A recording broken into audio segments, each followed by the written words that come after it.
Go Figure TV. Revolutionary salute. Revolutionary salute. Like, share, subscribe. Welcome to the House of Revolution. You know I'm your humble host, the Yao-Ming Revolution. And Putin, the revolutionary OG, humiliates Trump and NATO and lets them know, don't ever in their life give him no ultimatums. Before we get into that, be sure to wipe your feet. That means hit the like button. Like, share, subscribe, support the platform, y'all. Well, I said Trump was making an ass out of himself yesterday, talking about 30-day peace proposal, and the ball was in Putin's court. Now we can see what Russia wants to do. I told him Putin was going to lose a lot of respect for him for playing with him, toying with him. So, but I didn't expect Vladimir the Great to let Trump know, you talking peace? Well, I'm talking war.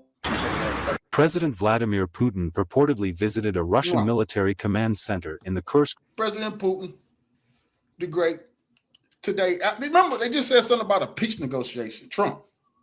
Now, we want to see if Putin wants peace. Well, Putin put on his military fatigues and went to the front line today. What do you think? He went to the area they liberating. What do you think he want, Trump? He want war. It's a time for peace, it's a time for war. You shouldn't have played with Putin, Trump. Now, since you want to play, you putting the U.S. title on the line now. You should have acted like you was a mediator. But now, since you say Zelensky said he want 30 days peace, which means you trying to save them because they getting crushed. You want Putin and his military to stop crushing them. And when Putin tell you no, what you going to say? Oh, I guess Russia's the bad guy and I got to send more weapons to Ukraine. No, you need to stop talking. Putin put on his military fatigues. Is Donald Trump going to put on his military fatigues and go lead the U.S. to war? Because that's what Putin is showing Trump. This is what I'm doing. I'm not talking.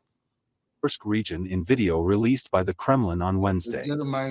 According to Associated Press, Putin, wearing military fatigues, was seen being greeted by the Army's Chief of General Staff Valery Gerasimov before entering a building. An area within Kursk remains under Ukrainian control amid Russia's ongoing special military operation. He didn't put his military fatigues on just to put them on. He could have stayed in his suit. He didn't put his military fatigues on and go to the front line. This is the Kursk region where it's going down. World War III, NATO's being defeated. He went there. His life, he in danger right now, y'all. That means he letting Trump and the U.S. know something, man. He not playing. You playing games, bro. He got his fatigues on. Trump better realize this, nigga. Say one more word, bro. You need to back yourself off the ledge, Trump. Serious business.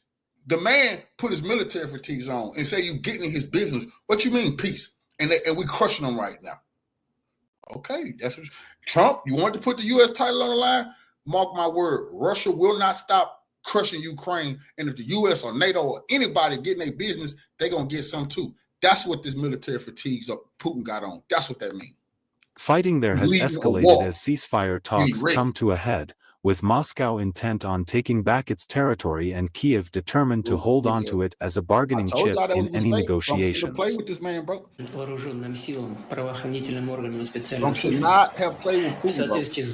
Now, this is like Putin calling him out. Just like Putin called him out. They just said, they made the whole world think peace was on the table. Putin come out military fatigues. It's a war, nigga. What y'all talking about? You supposed to got them Nazis to surrender. That's the peace. We kicking them out of Russia. While we got them on the run, you asking me to give them peace? You want to save the Nazis? Okay, Putin's just pissed. He's pissed. Так их действия квалифицирует Генеральная прокуратура России. И именно по этим статьям терроризм возбуждено против них уголовное дело Следственным комитетом Российской.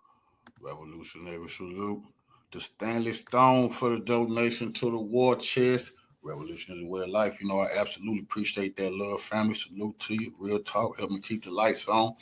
The best thing for Trump to do right now so he can save his reputation as a tough guy, because that's on the line right now, nigga. The U.S. can't win a war against Russia, so why would you play tough with them, bro? That's what they did. They say the ball is in Russia court. They wanted to know how Putin felt about this 30-day peace agreement. Well, he put his military fatigues on and went to the battlefield. How do you think he feels? Salute, family. Федерации. Well, you gonna show Вот сейчас a little bit of him talking to the generals. I want y'all to understand what he's doing. He's giving out orders. He's not there to say, let's have peace, y'all. He would have wore his suit. He put the military fatigues on and say, hey, if the U.S. get out of line, y'all make sure they get some too. If Germany say one more word, get them some. Oh, Britain and France talking shit, I want some to go their way too. That's what he's telling them. I can guarantee you that. Y'all say y'all want war? Но вот к этим людям, безусловно, прежде всего, должны относиться как к террористам в соответствии с законами Российской Федерации. Тем хочу напомнить также и о том, что иностранные наемники не подпадают под действие Женевской конвенции 1949 года об обращении с военнопленными. И, конечно, прошу передать слова благодарности всему личному составу за то, что было сделано в последнее время. Очень рассчитываю на то, что все... Russian state news agencies RIA Novosti and TASS reported on Wednesday that the Russian military have entered Sudzha, a town in the Kursk region seized last year by Kiev's forces as part of their surprise cross-border offensive. According to Associated Press, Sudzha, with a reported population of about 5,000 people before the offensive, is the biggest town seized by Ukrainian forces in the region. RIA Novosti released a video purporting to show a Russian military commander involved in the operation in the Kursk region speaking over aerial footage of Russian soldiers in the town square. The speaker in the video says that Russian troops have raised a Russian flag over the local administration building. AP managed to verify the location of where the alleged Russian soldiers were captured on a drone camera. The square shown in the footage and its surroundings look identical to Sudzha's Sovetskaya Square. There was no official confirmation of that from the Russian or Ukrainian military. The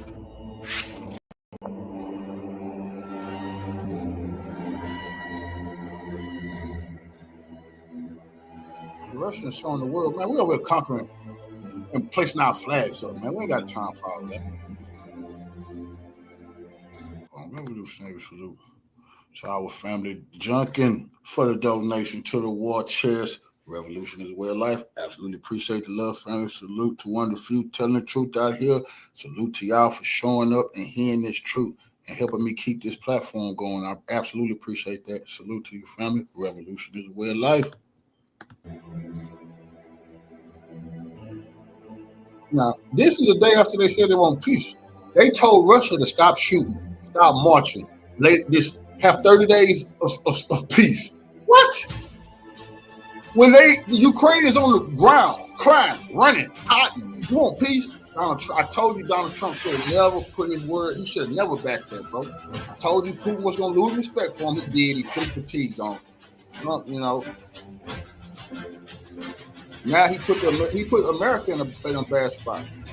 Yeah, I can take it. He put America in a bad spot because now, once Putin do what he's doing, now what you gonna do? Now you got to do something. Not Trump and just giving Ukraine weapons, bro. That's not shit. No, bro. You can't just give them weapons now, Trump. Trump putting us in a dangerous position because Putin already told them, nigga, any type of NATO troops in Ukraine, wherever they come from, we're going to hit them in their homeland, nigga. Fuck just wiping them up in Ukraine. So he done made that crystal clear. Trump talking about the beautiful ocean that's keeping Europe from the U.S. Remember, I told you, it's the Russians who mentioned that ocean first when they told Biden that ocean will not save you this time. We can come knock on your door from right here. Don't need to think about what he's doing, man. They're dealing with Nazis, man. Stay out of that, man. The legendary Ahmed Special Forces shared the first footage of their exit through the gas pipeline on the way to Sudzha. We need to make a movie about this. I want to see a movie about this. They're going to ban it in the U.S. About the mighty Russian soldiers traveling underground for, I think they said 10 miles or something like that, underground, having to sleep in there. Claustrophobic, and then going up under Ukrainians, popping up behind them. See, this is why they talking about peace, because the Russians just did a legendary move that they got to make a movie about, nigga. Zelensky made the mistake. He cut off the Russian gas. Putin say, cool, we don't want to have no gas business with you. But what Zelensky and the US and NATO didn't know, they was going to use that pipeline to destroy them. So where the gas used to flow up under Ukraine's feet that they cut off, the Russians flowed up under their feet. And instead of gas coming up, the Russians came up and crushed them, bro. And they hollering, they screaming. They don't want to tell Americans about this because it's just so much of a humiliation that Trump should have told Zelensky, let's give up now, bro. But now Trump is going to face humiliation because this ain't about Zelensky. Because you made this, Trump and the U.S. made this about themselves. They staking America's reputation on this. Cool, America going to get humiliated. In the historic operation of the Russian armed forces, which will mark the final stage of the Kursk offensive. The footage was published on March 12, 2025 by a commander of the Akhmet Special Forces Hades group with the call sign AID, revealing the successful operation of the Russian Gazprom pipeline by the assault group of the Akhmet, also involving the 11th Airborne Brigade, the 30th Regiment, and the Russian Spetsnaz Special Forces.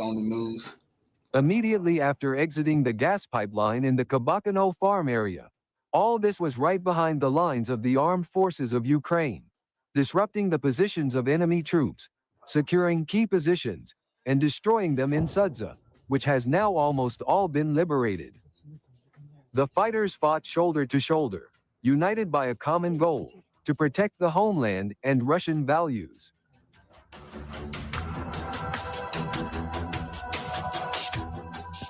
The liberation of Sudzha from the armed forces of Ukraine is only a matter of 10 days. The Ukrainian forces have only two options: try to leave Sudzha or die forever, said the commander of the Akhmet Special Forces, hero of Russia Apti Eladanov, on the 60 Minutes show about the liberation of Kursk region. As of March 12, almost the entire Sudzha salient is under Russian control, as shown in the footage. They have surrounded Sudzha from almost all sides, and fighting is already going on around Sudzha itself. The rest of the territory, in principle, is almost all cleared. All forest plantations, all residential areas, almost everything is liberated. There are still a few settlements left that have not been completely cleared. The capture of Sudzha marks a further collapse of the Ukrainian military amid NATO's silence on these losses, exposing their failure to support Kiev's failure. You know what I'm saying? Instead of talking about the worst defeat since World War II, they talking about peace for 30 days. But it's cool for the Europeans to say it, or even somebody in the U.S. government. For Trump to say that was his plan, I told you that was a mistake. Because when the Russians said, "The hell with you," now we know you're not serious, and now they know, because I know he's not serious. You only want to give the Ukrainians a breather, bro.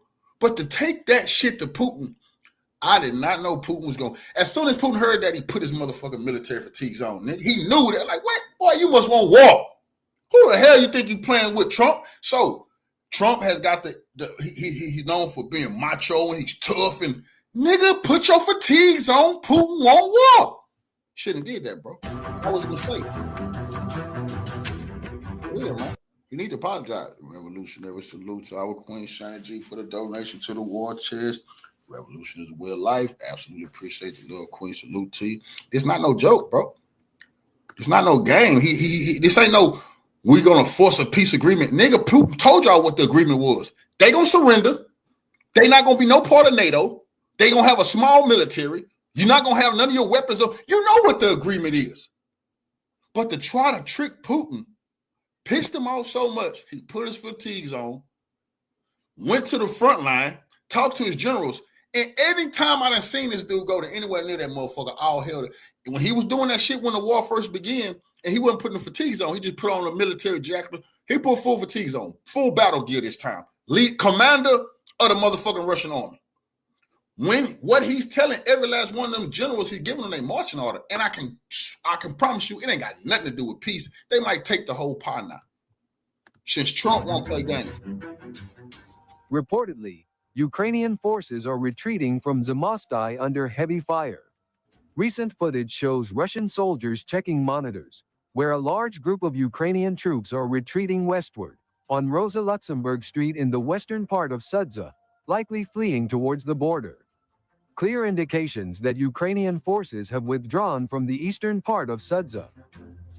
It don't matter. Russia gonna chase them wherever they go. You should have never entered Russia. Getting chased. The next video shows a Russian soldier walking leisurely along Oktyabrskaya Street and its surroundings.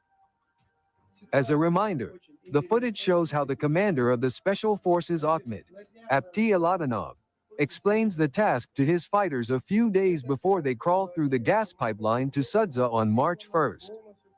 "We will change the course of this war completely," Aladanov added. And he is absolutely right. NATO couldn't be but they're gonna have to now. Putin tired of playing with it. And Trump don't want peace now, so he ain't gonna play no more. He ain't gonna play peace games.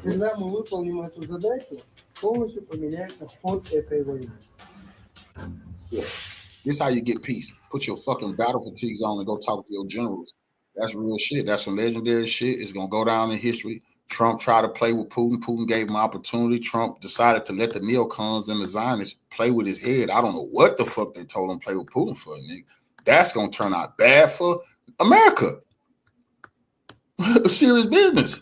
It is March 12th, 2025, and nothing tells you that Russia is on the brink of retaking the entire Kursk region and putting an end to Kiev's incursion there, quite like when President Putin himself is there in person getting briefed by his top generals. We're going to get into all of the latest on what was said and the latest movements that have been reported there, as we also look at the fact that while the US and Ukraine, they've been really attempting to command headlines over the last 24 hours with this ceasefire proposal, right? Now, putting the pressure on Russia to say yes or to say no. Well, Russia's not concerned about that at all, right? Their response is to say that they haven't even received the proposal, so they can't comment on it, while at the same time making it clear that their focus is on the major gains that they are making on the battlefield.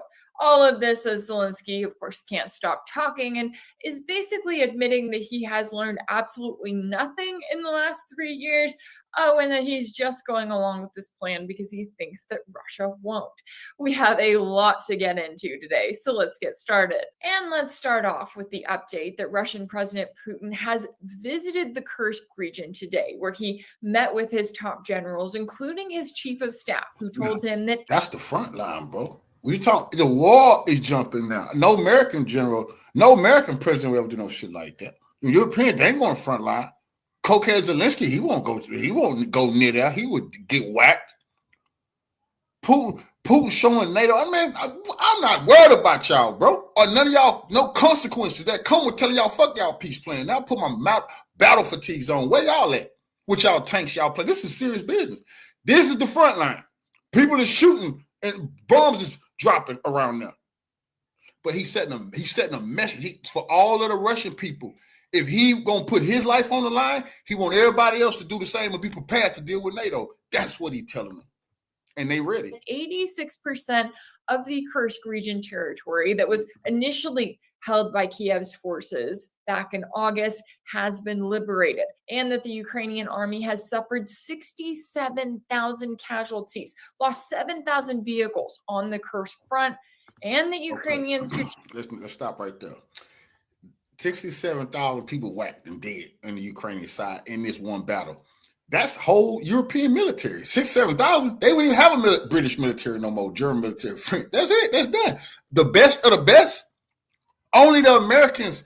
And America lost 50-some thousand in Vietnam and quit. Say, oh, that's too much. This serious business. No, Ukraine lost a million people, but in this one battle, they lost 67,000 people, probably 200,000 wounded.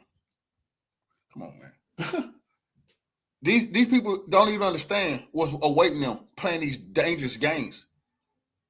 Their militaries, their populations will overthrow everybody. Get overthrown in Europe if Britain lose 6,000-7,000 people. It's not a Britain anymore. If they lose that militarily.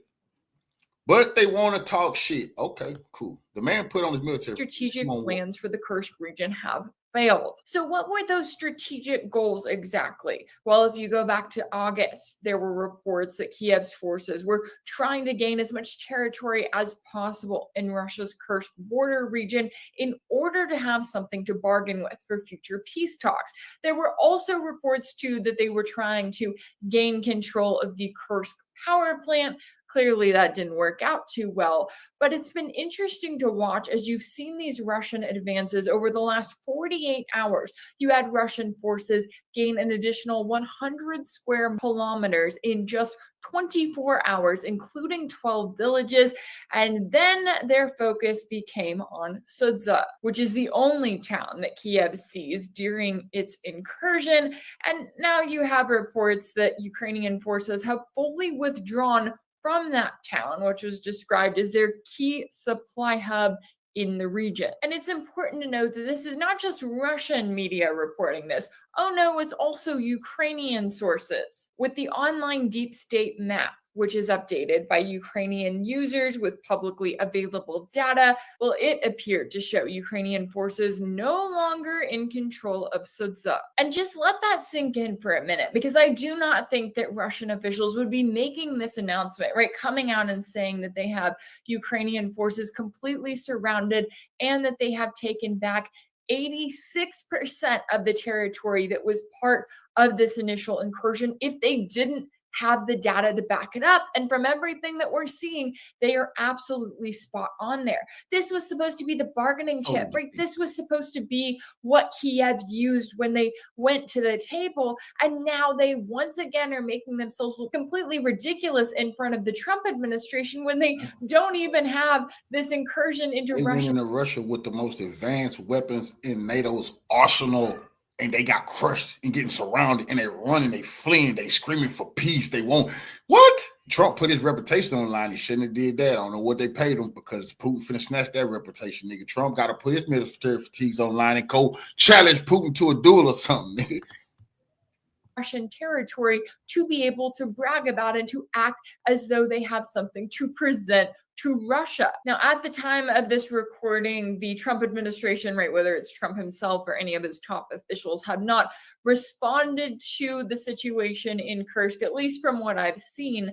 But I do want to focus in on a statement that was made by Secretary of State Marco Rubio on Tuesday, because as I was saying before, the focus by the US right now has been to say, hey, look over here, right? Look at these talks that we held with Kiev's officials as if we should be proud of them. These talks that were held in Saudi Arabia for apparently over 9 hours on Tuesday, and that they came out of that with the US saying that they would resume the supply of military aid and intelligence sharing with Kiev in exchange for Kiev agreeing to a 30-day ceasefire with Russia.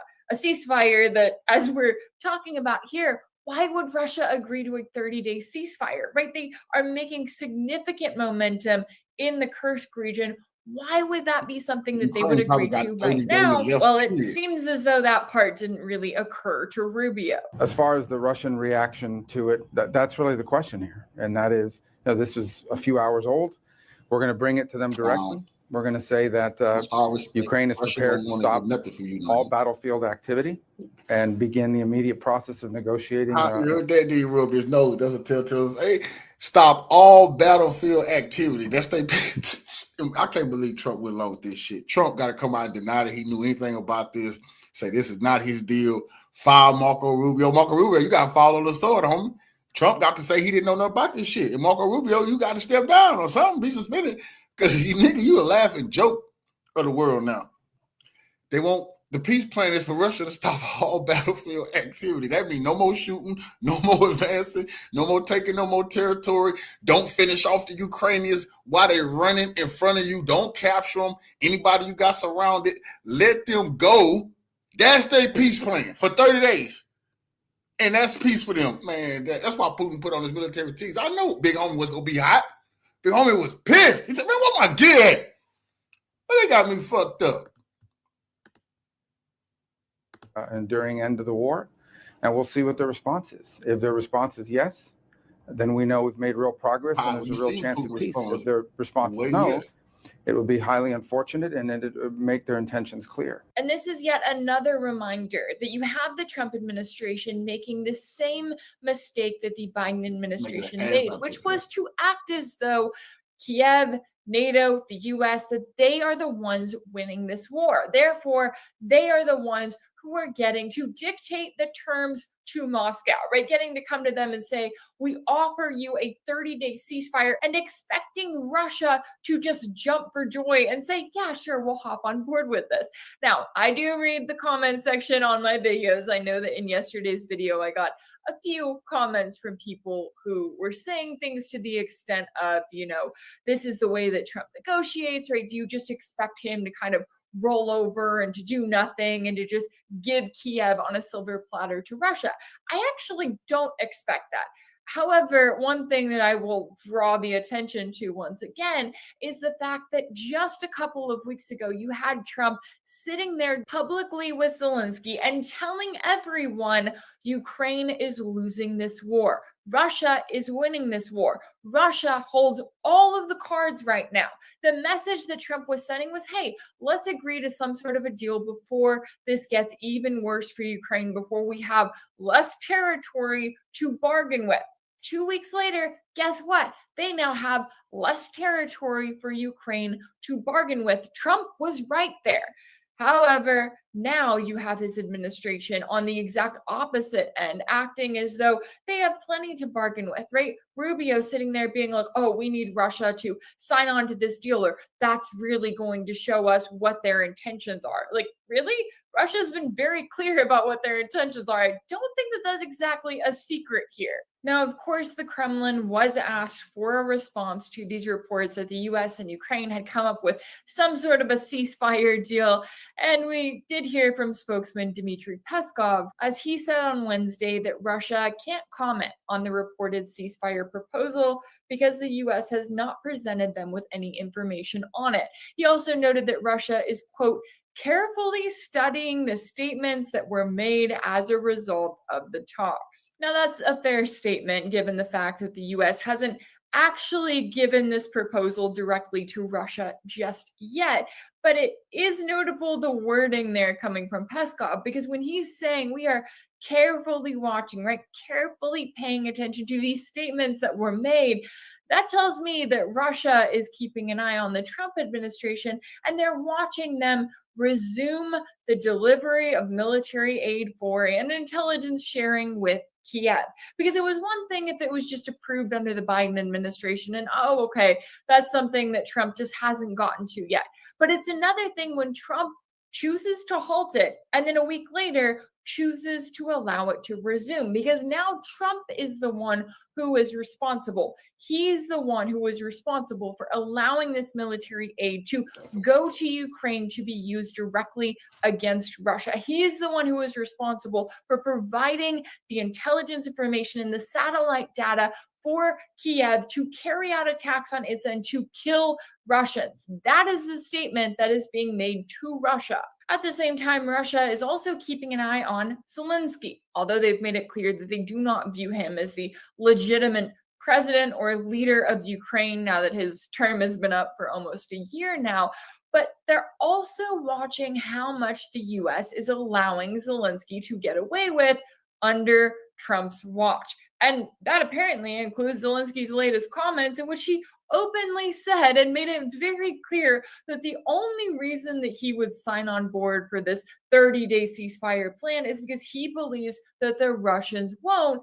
And he's very aware he needs to make it clear to the US that he is all for peace and basically whatever Trump wants. I myself mentioned it several times. Not a single one of us believes Russians.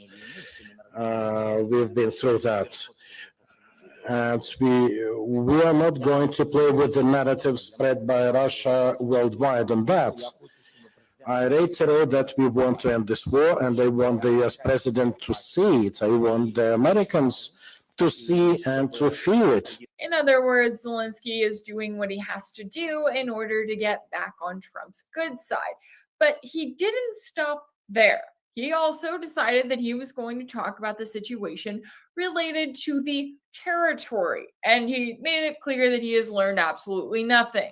As the president of my country, I can tell you that me, myself, and the people of my country will never break constitution. They will always be defending our land, our lives. It's not easy to fight against an enemy like that, but this is our fight for independence.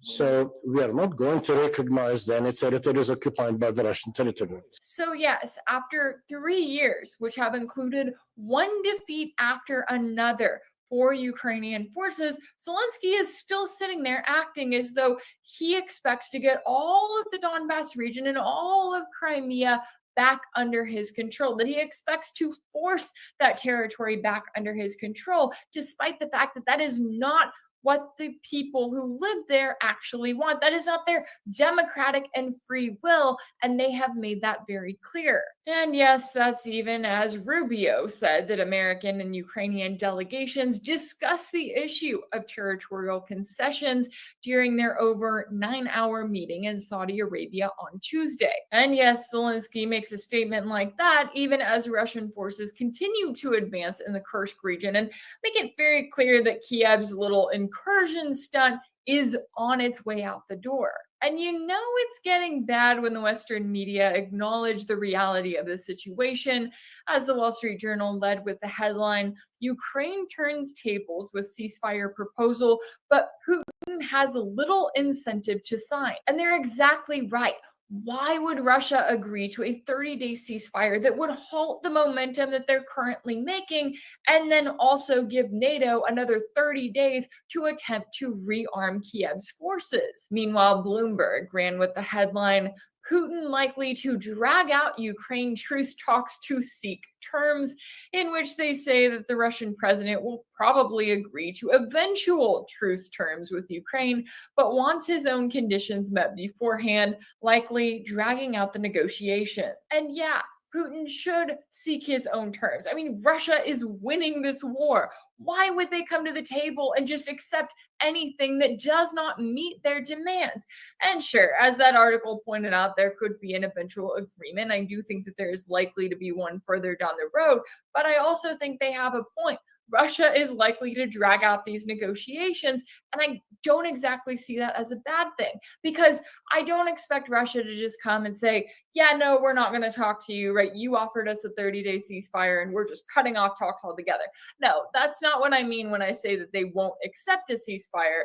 What I mean is that I think they're going to we'll keep talking, right? We'll keep these talks going, but Russia is also going to maintain their demands the entire way through, as they should. Now, even if Russia does not immediately laugh the American officials out of the room when they come with the ceasefire proposal, I can still see the route that the media is going to attempt to take here. And I say that because you already kind of see some headlines putting it out there that, oh, this is a way for Trump to call Putin's bluff, right? They claim that, oh, Russia may say that they want to pursue an end to this war, but if they do not agree to a 30-day ceasefire, then they clearly aren't serious. Now, clearly they aren't paying attention to the reality on the battlefield whatsoever, especially right now with Russia's latest advances.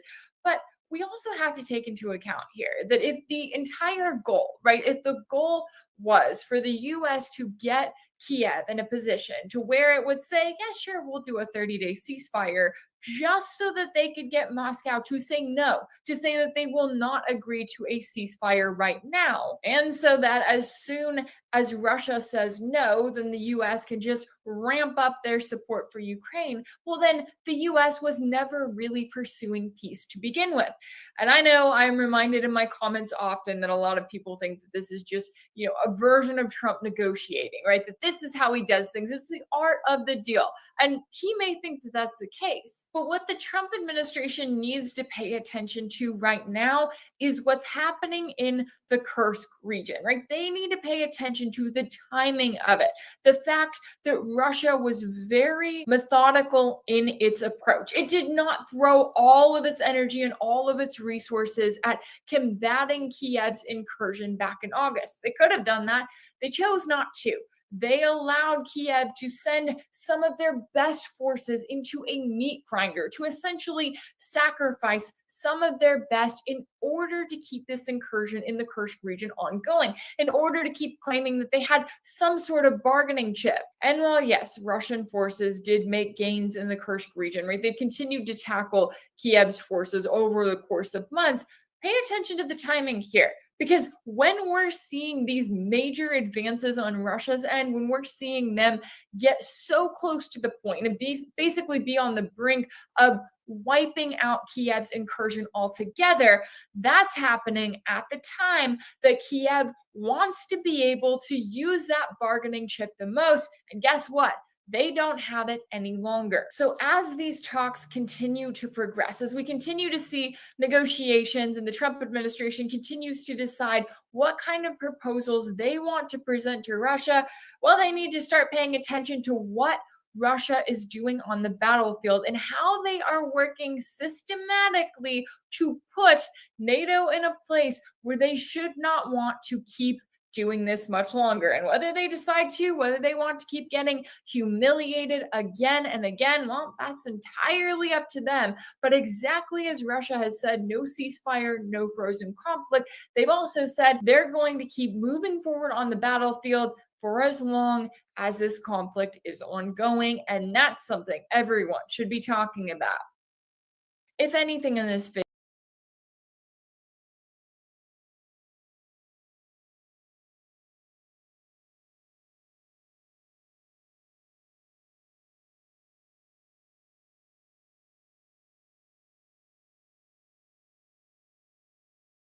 Redacted on this Wednesday. I'm Clayton Morris. So glad to have you here on the show. On this show, we break down the mainstream media narratives that they spin, all of the propaganda that they fire on you on a regular basis. And we've got a busy show for you on this Wednesday. Natalie is off today, and so it's just solo. It's a boys' club once again. Is in Panama, and new reports out this morning that the numbers have dropped precipitously. The illegal immigrants that have been pouring across the Darien Gap up through into just a few minutes ago, from both the Ukrainian side, the Russian side, and the U.S. side. Ukraine has agreed to an immediate 30-day U.S. proposed ceasefire that opens the door for peace. Secretary of State Marco Rubio last night in Saudi Arabia saying that Ukraine is ready to start talking and stop shooting. And he said, they negotiated for about 7 hours. Hopefully we'll take this offer now to the Russians, he said, and we hope that they'll say yes and then say yes to peace. The ball is now in their court, says Marco Rubio. As part of the deal, the U.S. will lift its pause on Ukrainian intelligence sharing and will immediately resume lethal aid shipments, which makes zero sense to me. So we're going to have a ceasefire agreement. Here's some more weapons. Here's some more intelligence sharing so that you can launch HIMARS attacks.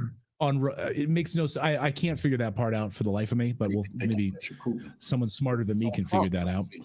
Russia has responded. The Kremlin is making a terrible mistake. This not going to be.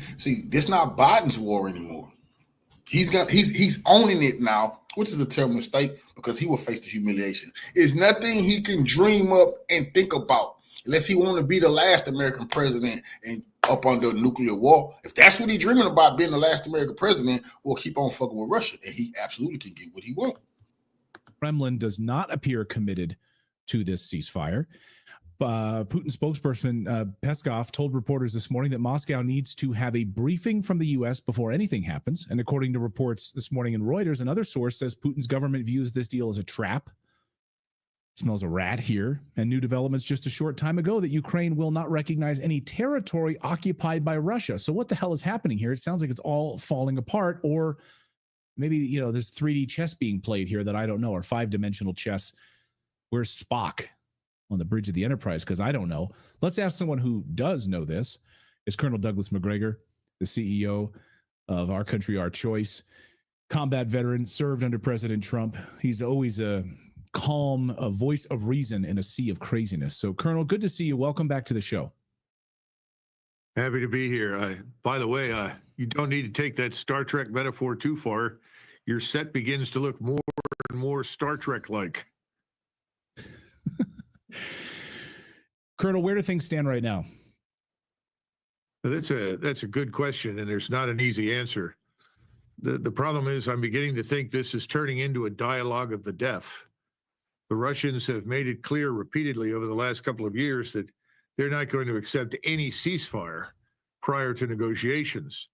They made it clear they're happy to negotiate, but they're going to continue to fight and move while the negotiation continues. And the problem that the Russians have is that they assume, especially since we resumed these military aid and equipment deliveries, along with presumably more cash, that there will be no end to the Ukrainian fighting. In other words, why sign up for a ceasefire and then watch your opponent rebuild his shattered force just in time to resume the fight after the 30-day ceasefire? So I think the Russians have conditions. They've said they want to denazify Ukraine. They want to get rid of all these people that are associated with the radical Nazi formations that have been committing atrocities and murdering people unnecessarily. They also want to demilitarize Ukraine before they accept any sort of final solution that involves neutrality. So I think the Russian side wants one set of things. We seem to be anxious to have a ceasefire so that everyone can run out of the White House and say, see, we just scored a big win. We have a ceasefire. We're bringing peace. I don't think the Russians are interested in a win that way. They want to see an end to the fighting just as much President Trump does, but they're not going to sign on for a ceasefire without the other conditions being fulfilled. So where does Ukraine sit in all of this? Do they have a seat at the table? You know, it's a good question. I think from the Russian standpoint, they wonder why President Trump doesn't simply rid himself of this troublesome man, Zelensky. Remember, from the Russian standpoint, none of this would have happened without us. We're the ones that installed this anti-Russian government in 2014. We're the ones that have backed and sponsored Zelensky. We're the ones that built up, equipped, and trained the Ukrainian force, along with some of our NATO allies, with the explicit purpose of attacking Russia. So their view is, look, why don't you stop aiding these people, number one, and then pull all of your people out of Ukraine? I think if we did that, we would be taken far more seriously. Right now, just to agree to a ceasefire when there's been no acceptance of any of the conditions that the Russians have stipulated, I think is simply impossible. So at this rate, I think we're getting nowhere quickly. The war will continue, and the Russians will slowly, deliberately advance to the Dnieper River and potentially cross it. They may take Odessa in the near future. And in the meantime, nothing changes fundamentally. I want to play some video now for you. This is from friend of the show, Patrick Lancaster, who just posted this about, looks like an American HIMARS attack, using American HIMARS once again on Russian targets. Just as we're talking about a ceasefire, watch this.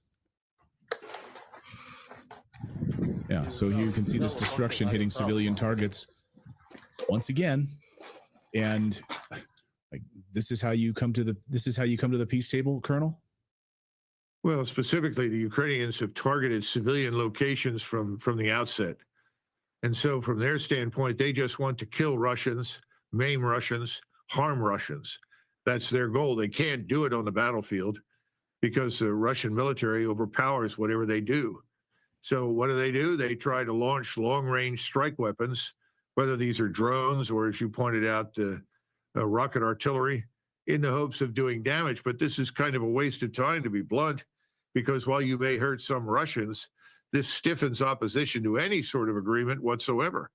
So you may end up putting the Russians in a position where they conclude the only way to end this war is to cross the Dnieper River and root out the whole problem, which means eliminate this Ukrainian government 100%.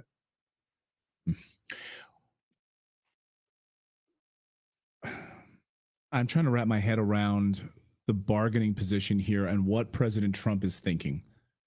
And I don't know that I can. You know President Trump better than just about anyone. You've served under him. Do you think that the Trump administration is making the right bargain here, the right moves? Not really, no. I think President Trump is very sincere when he says he wants peace in Ukraine. That's good. That's the first critical step. The next step ought to be suspend all aid, which he did earlier. That was the right thing to do. Stop aiding this radical Nazi government in Kiev that's done so much damage. Get rid of this man, Zelensky. He's not a legitimate president. He suspended all elections. He suspended what we would normally consider basic human rights inside the country. He's tried to erase the Orthodox Christian Church. So I think all of those things that President Trump did initially were right. The problem, though, is that people have gotten around him and say, well, wait a minute, boss. We have to come out of this like it's a win. We have to show you in the winning position. You have to be the dominant partner. Well, at this point, being the dominant partner is very useful if you want to put an end to the war, and you do that by stopping the aid and pulling all the Americans that are there, military, non-military, civilian, intelligence, whatever they are, out of the country. That makes it very clear that we're finished supporting this country anymore. But instead of doing that, he's now saying, well, if they won't accept the ceasefire that we've offered on the assumption that this is a ceasefire they must accept, they don't have to. They've won the war. The war is in their hands. They have the strategic initiative. Unless we're willing to declare war, march our forces into Western Ukraine and commit the United States Armed Forces to a direct confrontation with Russia, we don't have much to say. So the best thing we can do is what was described before. But I think they're telling President Trump, you have to do these things and make it look like the Russians have backed down, that they've lost, and that we're winning. That's a lot of nonsense. The only people we're kidding are the people that are sitting in the United States in the Oval Office or potentially on the Hill. In fact, I don't even think most Americans would conclude such a thing. It's a travesty. But I think that's kind of where we may be at this point. And we're seeing so much propaganda right now. We're seeing Ukrainian flags popping up all over the place once again. You're seeing people putting the Ukrainian flag back in their social media profiles. There seems to be a massive amount of money and marketing effort to try to keep this war going as much as they can. You're seeing the mainstream media, which is fully in the tank for this. Of course, they want to continue. NATO wants this to continue. You saw the big kiss fest, the hug fest with Ursula von der Leyen and Zelensky the other day, in Brussels. So they really want this to continue to go. How many more people do you think will die? I saw last night, you mentioned the numbers on Tucker's show last night, over roughly 1.2 million Ukrainians dead, not casualties, killed in action. How many more people do you think are going to die for this boondoggle? Potentially another 50 to 100,000. That would not be out of line with past experience. When you are at the end of a conflict and your opponent has lost, the opponent begins to retreat. This is what the Wehrmacht did during the last 2 years of the war. They began these long retreats. As you retreat, you are an easy target. Yep. And the further you retreat, the more equipment you lose, the more men you lose, the easier you are to attack. That's where Ukraine is right now. They have very little left to fight. They have a very small population compared with what they had at the beginning. The population doesn't want to fight. People don't want to continue this. They want an end to the killing. And so you're dragooning people into the force any way you can get them, and they're essentially cannon fodder. You put them out in front, they die, you move on and put more cannon fodder out there. This is unacceptable, but the Russians will move forward, offer these people an opportunity to surrender. If they surrender, they're being treated well. They haven't been harmed or mishandled. But if they don't, they'll just kill them and continue marching west. And eventually they'll all be on the river.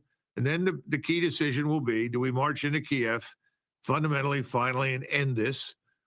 Do we march into Odessa, liberate Odessa, which was historically always Russian, never Ukrainian? That's where the Russians will be. And in that process, another 50 to 100,000 Ukrainian dead is certainly possible. Just unbelievable. Where do you think the next 48 hours? I mean, to me, this is like a critical period, Colonel. I'll get you out of here on this. Where do you think things sit in the next 48 hours? These negotiations, it seems like we could go one of two ways: move dramatically towards peace, or quickly in the opposite direction. My gut feeling tells me, and I may be wrong, but I think this is true, that if President Trump sat across the table from President Putin with translators and a couple of assistants to help with maps and so forth, that they could hammer out a solution within a day. I really believe that. Unfortunately, the people that surround President Trump have been very pro-Ukrainian, determined to destroy Russia, to harm Russia. They've advocated it. I don't think they're going to represent President Trump's fundamental interest, which is to end the war. And I think that's what's happened. They've looked for reasons to keep it going, and they found it. Push the ceasefire, which they know the Russians will not accept. Colonel Douglas McGregor, always a voice of reason in the sea of craziness right now. When the president is surrounded by a whole bunch of neocons, I hope that they're paying attention. I hope they let him see like an interview like you did on Tucker or this episode today, and that the president could sit down and actually do that instead of, I guess, talking about Teslas at the White House. Sit down and have a meeting with Putin. Colonel, great to see you as always. Thanks so much. Thanks to you too. Bye-bye. Thanks, Colonel. Well, you think you take we got 5 steps forward, 4 steps back. Here we go again. And we could, to hear the Colonel say we could see another 50 to 100,000 people killed it's deeply troubling. And for what? For inches? Not even inches. For nothing. No movement of a front line. Nothing. For what? All of these people dead for what? For nothing. And we showed you the video a few weeks ago, of course, these moms who are marching, demanding that their sons come home, and the conscription army that goes around and rounds up these people and throws them in trucks. Stop taking our sons. Stop throwing them into the meat grinder. Let us know your thoughts on that. All right. Thank you guys for joining us today. We've got a lot of news to get to.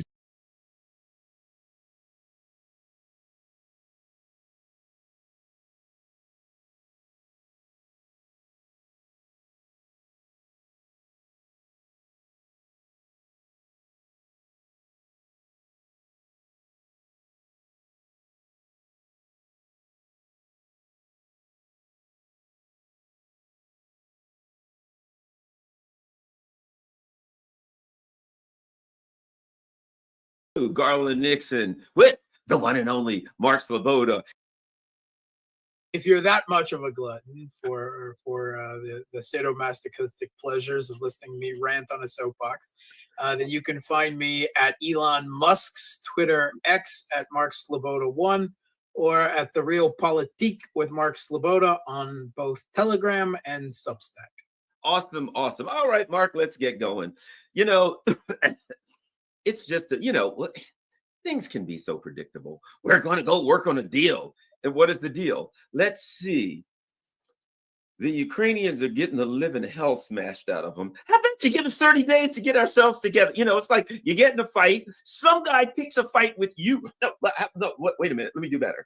You're walking down the street and a mugger attacks you to steal your stuff. You push him down and he's like, hey, can you give me a break? I got to get myself together a minute so we can work things out. No, the answer is no. I'm going to stomp you in the head and then I'm out of here. I'm not giving you a break. So it's now, and it's bad when Kaja Kallas is like, this is a great deal. Let's go with this. And if the Russians don't accept it, then we know they're evil. Of course, we already know they're evil, but we'll be able to yell even louder how evil. Mark Sloboda, what the hell are we doing here? What are we doing, Mark? Yeah, if the Europeans are suddenly singing the praises of a ceasefire after screaming for war at the top of their lungs for the last couple of weeks, and are all happy and excited, then what the score is with this ceasefire proposal. So first of all, Trump's people headed with, I believe, Mike Waltz, and for at least part of the time, Trump's businessman / confidant, Steve Witkoff. Although I believe he jetted off to another meeting then about Gaza somewhat after. But what's interesting, I would say, is that he met in Riyadh. They didn't meet in the U.S. They didn't meet in Kiev. They didn't meet in Europe. They met in Riyadh. And Trump's people, they said right out, they didn't want Zelensky in the room. because obviously they feel that he is an impediment to just about everything, particularly diplomacy. Zelensky was there. And they were communicating with him the entire time remotely. So I don't really see what the purpose was. He was actually in Riyadh. He just wasn't in the room while the negotiations were taking place. Was he outside, like having his face pressed against the window and you could see his breath and everything? He's at the door. Yes, right. MBS keeps walking by, looking at him, shaking his head, you know.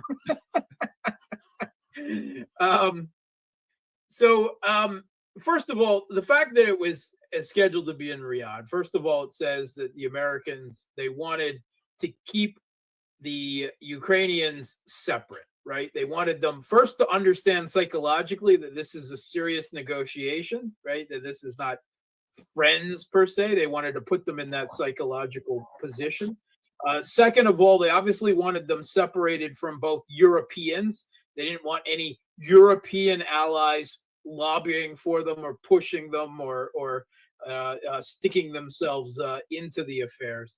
And they also didn't want any Democrats or neocons like Lindsey Graham stepping in for if the negotiations were held in the US. So they wanted them in an isolated space. That's all very interesting psychologically.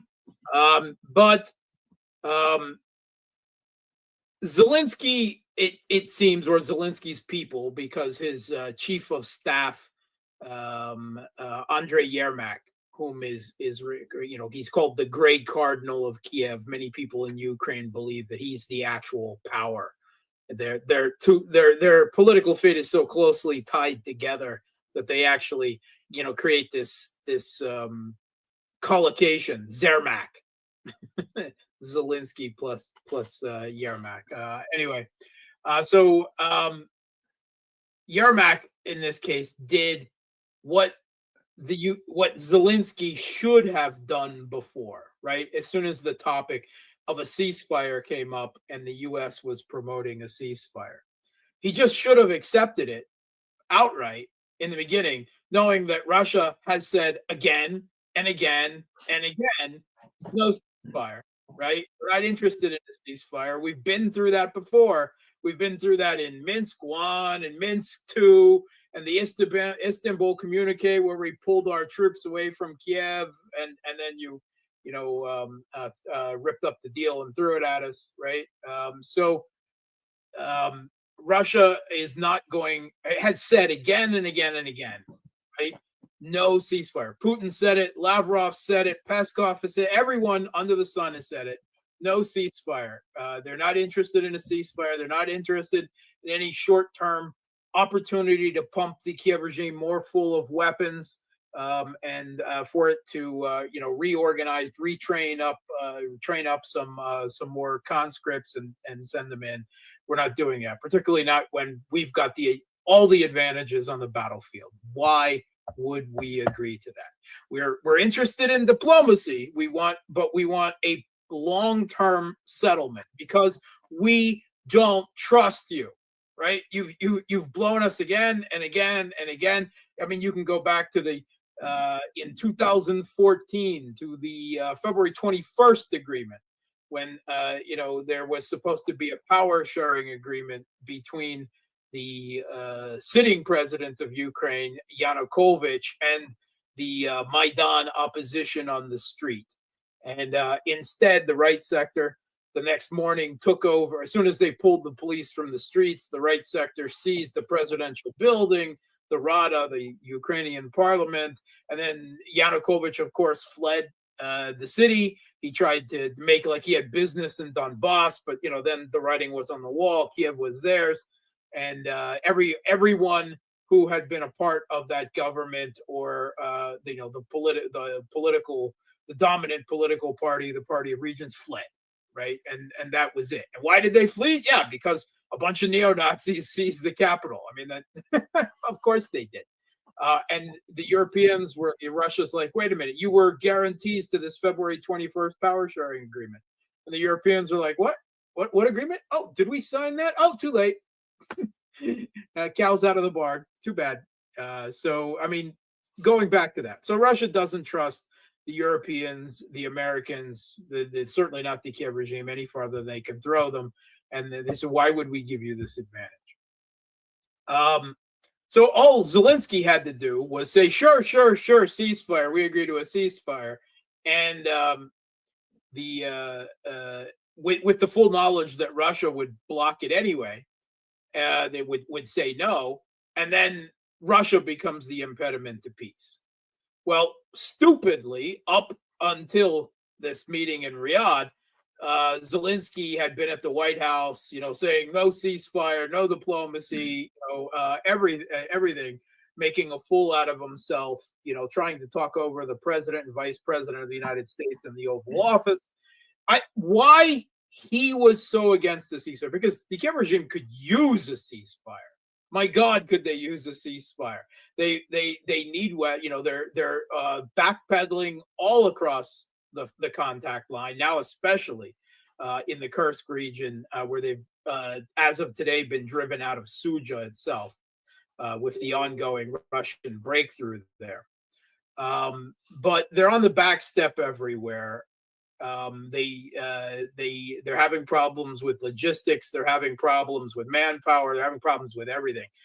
Why they are so politically against it, I can only assume that to some degree, Zelensky must have been afraid of the ultra-nationalist, the Banderite fascist reaction to the idea of a ceasefire, which I don't think he actually needed to worry about, because the situation being what it is, that even they understand they could, as long as there wasn't any illusion that it was going to be permanent, which they've made perfectly clear that this one isn't going to be permanent.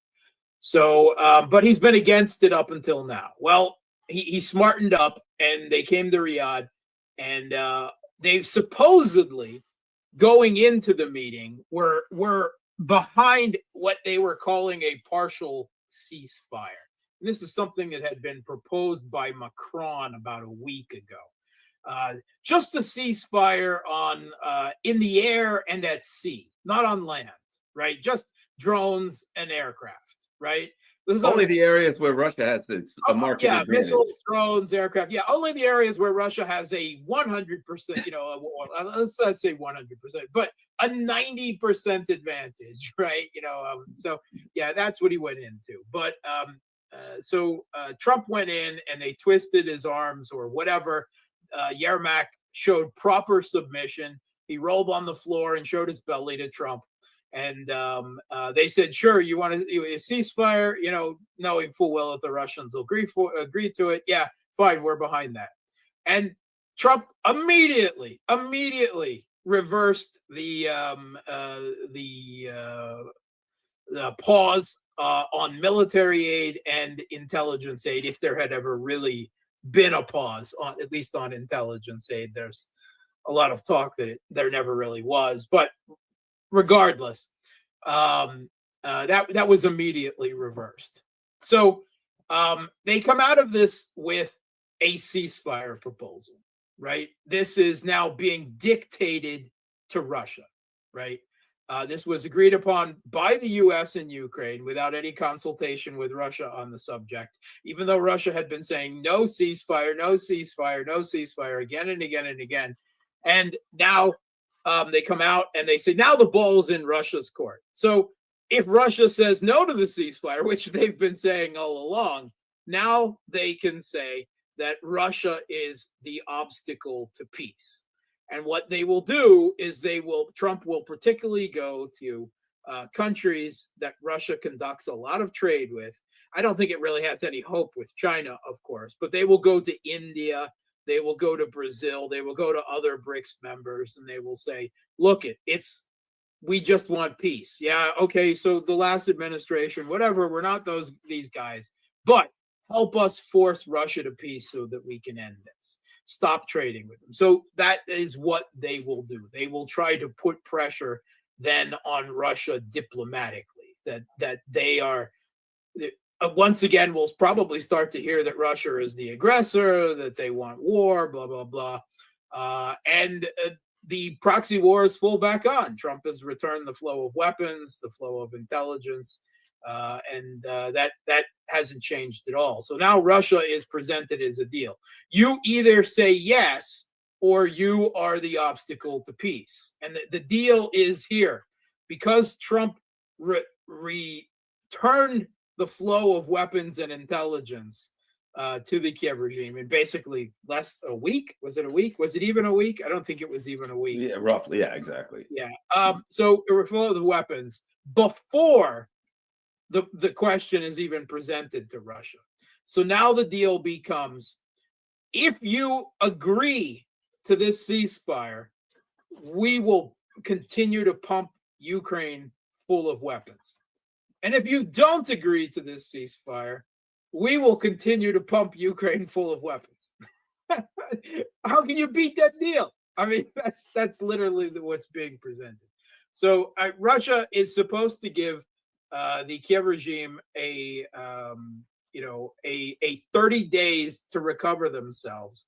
When right in the moment that Russia overcomes the defenses with this pipeline special forces operation move in Sudzha, the entire Kursk salient is collapsing. Sudzha itself, this town that had been the center point of the incursion, is reported in Russian hands today, and they've basically got just a handful of hamlets right along the border at this point that they probably won't be able to take. Russia already has forces in Sumy region of Ukraine on the other side of the Kursk border. And Russia's not going to stop, of course. Now they've got an army there. They will, and the Kiev regime resistance, they've suffered so many casualties and POWs and everything else, and they're on the back foot. And they haven't built any defenses on the Ukrainian side because they were concentrating so much on trying to build defenses for their incursion inside Russian territory, which was always a fool's crusade, a fool's game. Russia will go right to Sumy, and they will take Sumy, which is a significant city. It's the capital of the Sumy region of Ukraine, and then Sumy goes straight down the road to Kiev, right? And this is where one of the two ways that Russia, in the very beginning of the special military operation, came in. They quick just passed through Sumy, like they didn't even care, and boom, right down the road to Kiev. So that's a serious threat. And Russia's supposed to give that up now, as well as their strangulation of Pokrovsk and the situation in all of these other places where they've got the Kiev regime on the back, crumbling, all along the contact line. For what? For what? What would they get out of this? 30 days. 30 days of for Kiev. And Zelensky has just come out with statements in like the last hour that I've seen. They've started popping up. So they will, of course, continue the mass forced conscription if the ceasefire comes into effect. They won't pause that at all. There won't be any elections in Ukraine until the war is over. So Zelensky is safe now, and until there's a final settlement. And he also announced, and by the way, we discussed it with the Americans, any acceptance of Russian control of territory, Ukrainian territory that the Kiev regime believes that are theirs, including even the Crimea and Donbass, is off the table. We will never accept any of that. So, I mean, we're back already to a maximalist position, that it's absurd. Trump has to know that Russia will not accept this. Now, Russia will probably be diplomatic about it. And they'll probably say, well, it's positive that we're talking, now, right? And that Ukraine is agreed to a ceasefire. And we would be happy to agree to a ceasefire if you meet this and this and this and this and this condition, which we said all the way back last year. Well, and to me, my thought is this: Garland's now in charge of Russia. I put up the original demands, right? And I say 30 days is not good enough for me. We need a 1-year ceasefire. So that's a great proposal. I'm glad. Thank you very much. That's wonderful that now we're starting to get some proposals back and forth. We've reviewed our proposal for the last 2 or 3 weeks. I've taken at least 3 weeks to get my proposal together, right? Oh, can we have a ceasefire? Well, we got to carefully review this. Then I've got to present it to this guy and that guy. We got to talk. I'm going to kill about 3 weeks saying, I can't make a decision until we've carefully reviewed it. I'm going to write what the hell I did. I'll like literally take the original document that I sent them in December of 2021 and just like white out the top and put brand new ceasefire proposal 2024. This is great and we really like it. But we need to touch it up just a little bit. So we're going to give you a counter proposal. Let's talk about this one. And it's great. I'm so happy that the Kiev regime is finally ready to go back and forth and to work on this thing. Because let's face it. I mean, this is me. The Kiev regime and the proxy war and its benefactor came up with a plan for a so-called ceasefire. And they're presenting it to the target of the proxy war. That's not a ceasefire proposal, as it were. Everybody has to be involved. It has to be everybody put something in, and then we all come to something. But the idea that the proxy war and the benefactor came up with they might as well just said, hey, you guys got a plan. Yeah, the Russians admit to their losing and give us everything. Perfect. Let's give it to them. Yeah. Well, the hell, you gave us that in the beginning. This is the losing side of this conflict, which is the Kiev regime in the U.S. coming to Russia and saying, accept a ceasefire on our terms now or else. I mean, Russia will say niet and hell niet, right? No, hell no. But they won't say it in those terms, right? They'll be polite. They'll talk conditions, right? You're right. They'll drag out, the response and everything, but it will still be no. And then, of course, where does that take us?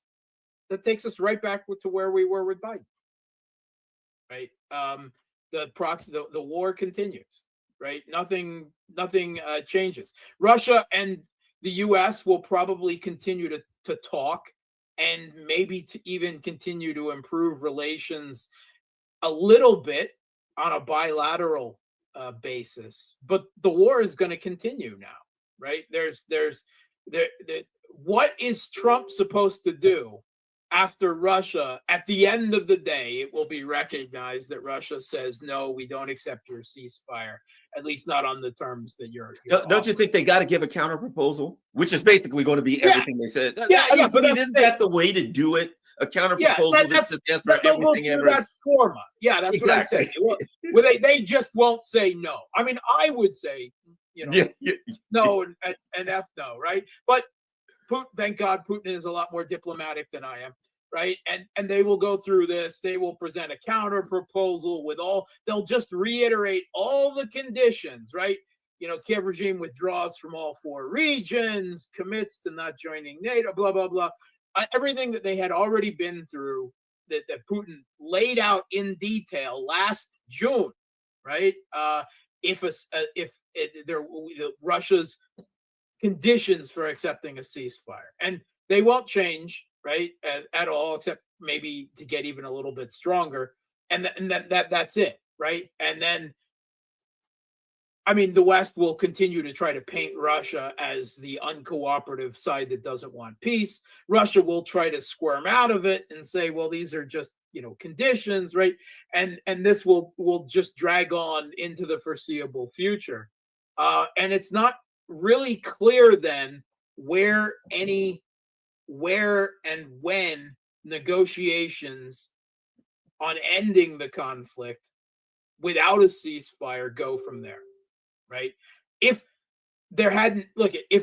Trump had been serious about ending this conflict and accepted that Russia saying again and again and again, we don't want a ceasefire, we don't trust you. We don't trust the Kiev regime, right? Sorry, we don't.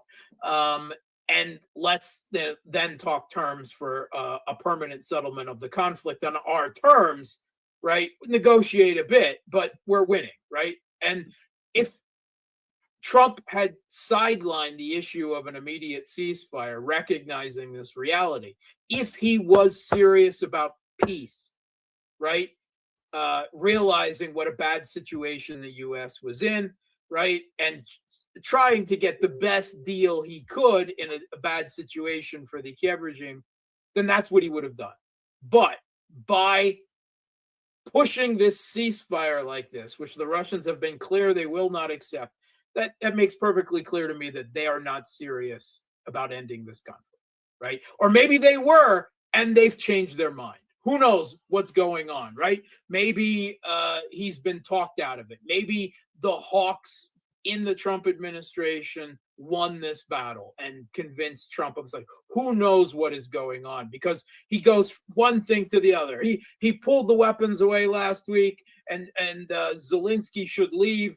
And this week, they roll over a little bit, right? And now Zelensky can stay president until the conflict is over, and all the weapons and intelligence flows back on. 1 week, Zelensky's a dictator, and then did I say that? No, he's not. So, Russia has got to be just absolutely like, we can't take anything this guy says seriously. Just finish this. Just go. Right? Escalate whatever it takes to end this as soon as possible. We anything with this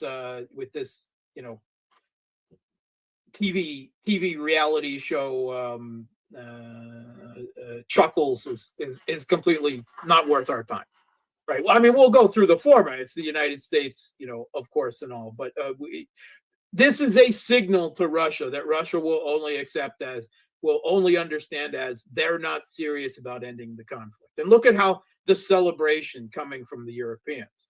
And what has he done in the meantime? He's convinced the Europeans, at least rhetorically, to say that they're about to spend hundreds of billions of dollars on their military industrial complex, which is exactly what he was pushing them to do during his last administration. So he is, burden sharing, right? And he'll probably try to get them to buy a lot of American weapons on top of that to continue the conflict. So, I mean, that's just the way I see things right now. I can't see this taking this seriously at this point, right? He's come to the realization that he can't accept Russia's terms, and that's why they're pushing this ceasefire thing that they know Russia has got to say no to. So again, where does that leave us? This is the same question I asked as soon as Trump won the election. What does Trump do when Putin says нет, when Putin says no? Trump had started to make me half believe over the last few weeks that he was seriously considering walking away in that situation. And now we're back to square one again. So, and Trump has been clear, right? This has come right out of the White House. So what was all this rigmarole for over the past week with the cutting off of the flow of weapons and intelligence, supposedly, and this fracas over Zelensky and, putting him in the doghouse for a week? That the White House said right out, Trump has put Zelensky in his place. Now that he's rolled over like a good little proxy dog and is barking when he's told to bark and is quiet when he's told to be quiet and sits there, right? That now Trump is happy that he can move on, right? He's beaten them. If he thinks he's going to do that to Russia now, if he thinks he's going to put Putin in his place, I got another thing coming for him. But the White House was they said it outright. Zelensky has been put in his place. And maybe that alpha dog display of dominance over Zelensky is what this whole rigmarole of the last week has been about. I mean, Trump seems oddly fixated on exerting that personal power over pretty much everyone he meets. I mean, we've all seen these games that are played when Trump does handshakes with Macron or someone else, right? It's this absolutely bizarre, I regard it as seriously insecure testosterone deficiency nonsense where he feels he's got to strut around and make clear that everyone understands that he's the alpha dog in the room. Russia's not interested in those games. It's not going to play those games. It's not going to accept those games. Zelensky has rolled over, and maybe that's all they wanted from Zelensky. He's rolled over. He said, when we say ceasefire, you say ceasefire. Ceasefire, right? And Yeah. now we're there. Bark, bark, like a hip hop concert or something. Yeah. Zelensky has been properly healed, right? That's he's probably better disciplined than my dogs. Yeah. I got to say that. A couple of things. Here are my thoughts. When you look at a country like the United States that absolutely does not do any diplomacy, you see the results. Your diplomacy skills atrophy. They can't. Number one, the U.S. doesn't have the ability to do diplomacy because diplomacy requires a certain level of empathy and understanding, strategic empathy at a minimum. They can't do that. Yes, maturity, exactly. And you have to, diplomacy is about the other side. U.S. administrations only respond to internal politics. This shit's always about internal politics, internal games with this party and that party and all that. So if I'm Russia, I'm looking at it, not that I needed to learn this lesson I didn't know. Here's what I think. Let me throw it at you. I think Donald Trump really wants out. I think he does, because this is a pain in the neck for him. He really wants out. But if I'm Russia, I'm looking at it, I'm thinking, but he has no clue how to get out. He really wants some way to walk away. He really would. This is a pain in the neck. It's getting on his nerves. It's stopping him from doing everything. He wants out. I'm looking at that and I realize, I said this a couple of weeks ago. I started thinking about it. He really doesn't know how. He has no plan. He has no clue. So when people say Trump's doing this to do that, and next he's going to do this, it assumes some kind of a plan, some kind of a diabolical plot, right. And next he's going to do that. They're hand to mouth. Well, maybe this will work. I think you're right. Try this. No Go ahead. Plan. They're stumbling around, right? From event to event to event, making this up as they go along. And sometimes backtracking and going, contradictions, right? Because they really don't know what they're doing, right? And I also agree with you that a major part of diplomacy is the ability to put yourselves in your, adversary, your partner's shoes, right? To be able to understand their position. Doesn't mean you have to agree with it, but you have to be able to do it. And I've studied at MGIMO, which is the Russian, it's called an institute. It's a university, it's just the wording, but the Institute of International Relations here in Moscow. And it's where their diplomats and their intelligence train, right? And that is one of the big things, is they teach you to understand other countries and their positions, and then our interests and how we can find common points between those two positions. But the U.S. doesn't do that because they're the exceptional country. They can never even conceive. They simply don't care what the other country's position is. They only care what their position is, right? They have an inability to put themselves, and that is, I don't think that the U.S. was always that way. I think they were capable of serious diplomacy during the Cold War. This is something that came out of the unipolar moment after, the self-dissolution of the Soviet Union and the end of the first Cold War. There's simply no question. And it's not, unfortunately, that disease has now somehow spread to Europe as well, right? Where Kalliakalis is Europe's, top foreign, position, top diplomat. Seriously? Did you hear what Tom Harrington said about Europe? I love it. He said, if you're a Chihuahua and you play a Doberman on TV long enough, you'll start thinking you're really a Doberman, but you're not. You're still a Chihuahua. Russia has serious, skilled, prepared diplomats, the best in the world. Sergei Lavrov, Ryabkov, but there's, a whole host of them. And they must really feel when they go into negotiations with their American and European partners, that they're playing a completely different game, right? That they're playing a complex game, and the other side is, I don't know, playing marbles or something. Finger painting, yeah, like it's bizarre. It's and it tells, right? Because the U.S.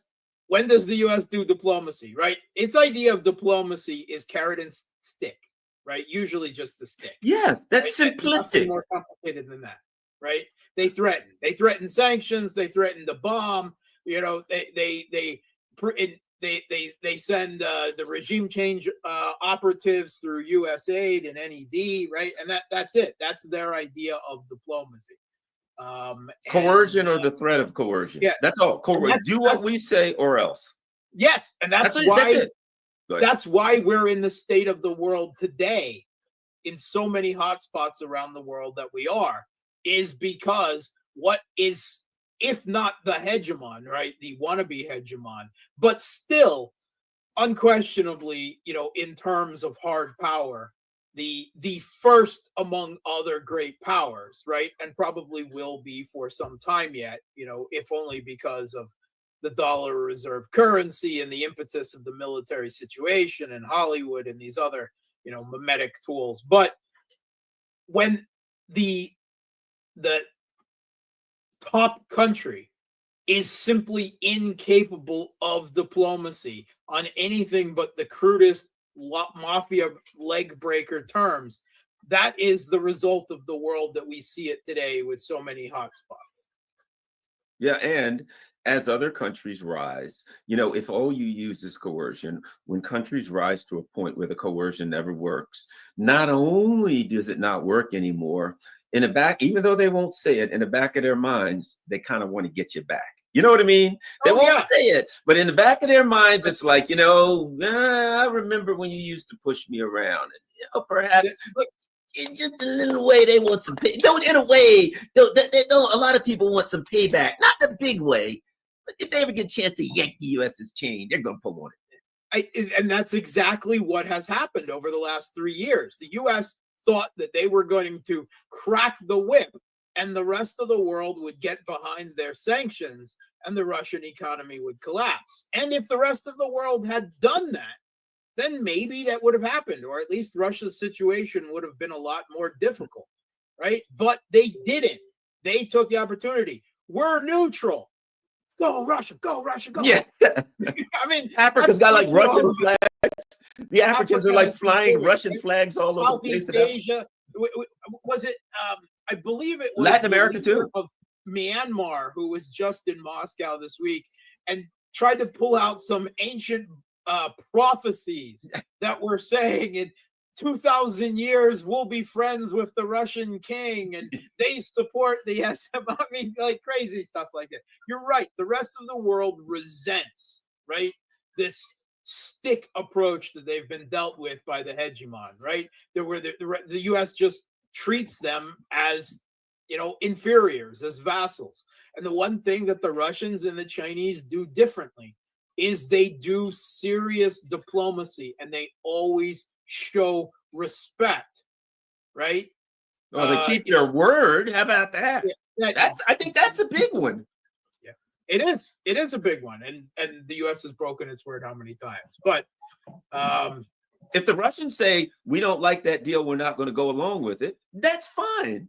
Because what they're telling you is we don't like that deal, we're not going to go along with it. They're not going to lie to you and say that's a great deal, we'll take it, but they just not go along with it.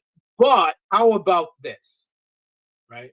And if you don't agree, they don't sanction you. They don't send agents in to overthrow your government or things like that, right? None of these. Russia is not the Soviet Union. Right. Apparently, Lavrov or someone has responded because, this infantile, oh, yes, we'll be friends with Russia and suddenly they'll join us in a crusade against China. I don't know if it was Lavrov or whoever it was that recently said in the last 24 hours, Yeah. China's our friend. We're tight with China. Just sent the message, squash that crap. It ain't happening. Yeah. We will never betray China. Yes. They said that. I mean, if Russia was less honest, at least they could, play the game. Sure, we'll slide a little bit away from China, right? Hands, fingers crossed behind the back. But Russia doesn't even do that. Just flat out, we will not betray China. Yeah. I wanted to ask you something else. Kursk, what's the latest update on it? And has anything changed other than the Ukrainians are running for their lives and getting torn to pieces with shrapnel? That's pretty much how I sum it up. That's essentially what's still happening. As far as I've been able to discern from the reports that we're getting, there's still not a huge amount of information, but I do know that Russian flags went up today in Sudzha itself, right in the center of the city. I saw at least one report in the south I said city. It's not a city, right? Right. It's a town. It was 4,000 to 5,000 people. And this is the biggest place that the Kiev regime was able to take. And that's because Kursk is a backwoods, literally lots of woods, backwoods, dark backwoods, backwater, right? This region that they went into. But they've been driven out of that. And they've basically cleared almost the entirety. In the past month, the Kursk incursion has been reduced to what was the Sudzha pocket.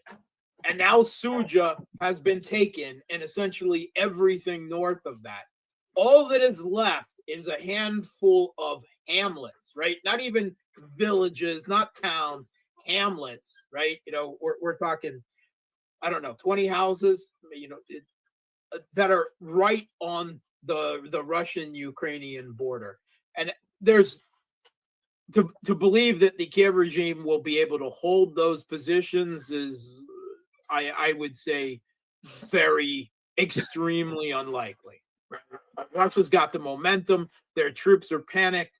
By the Russian accounts, at least, because Syrskis, according to Syrsky and Zelensky, nothing has happened, right?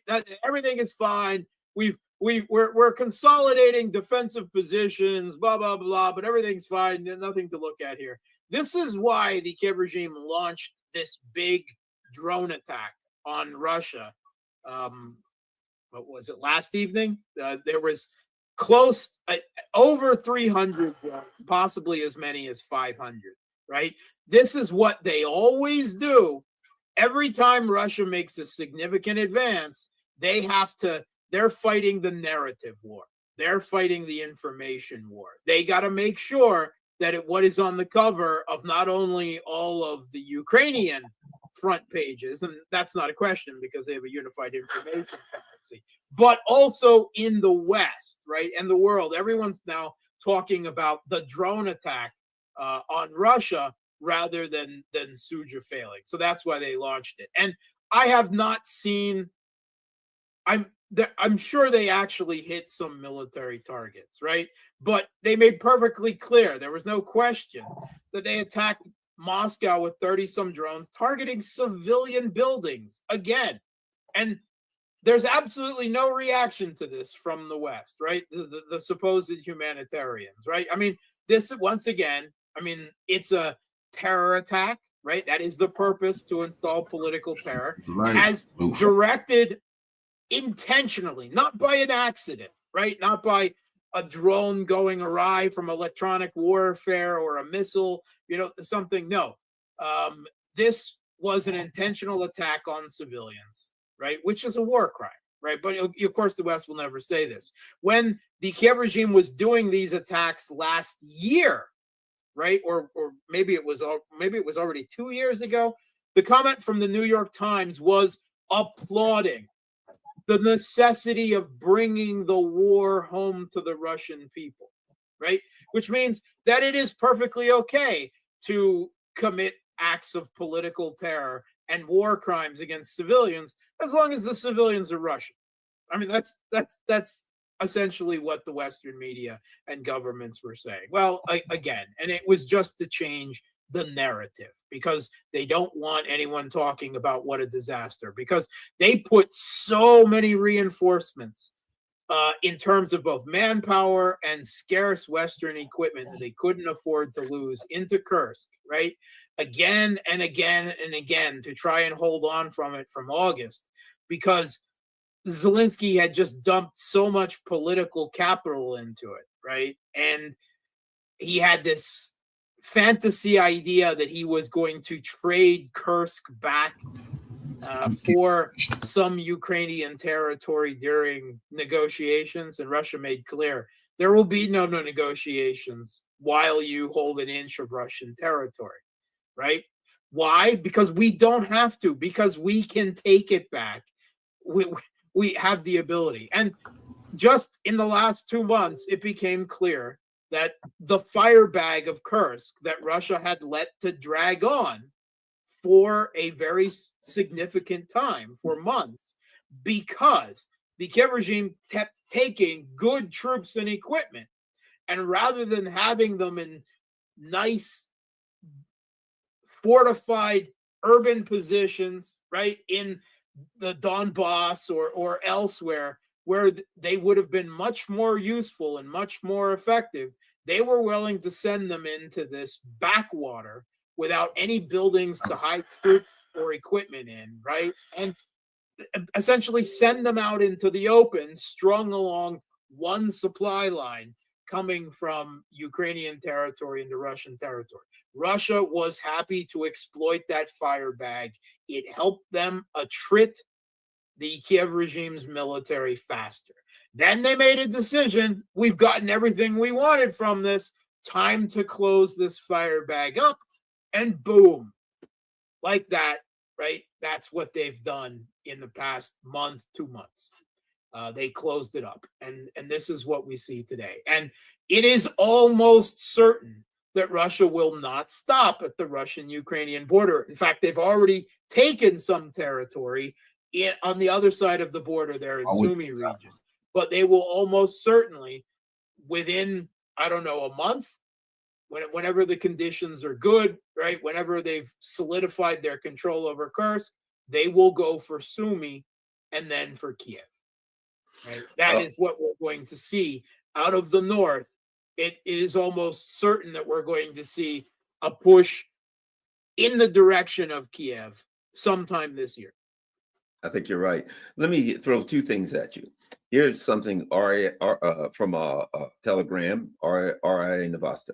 Tehran does not seek war, but if Washington makes a mistake, Iran will respond decisively, and the U.S. will suffer greater damage, Supreme Leader Ali Khamenei says. Now, let me add this.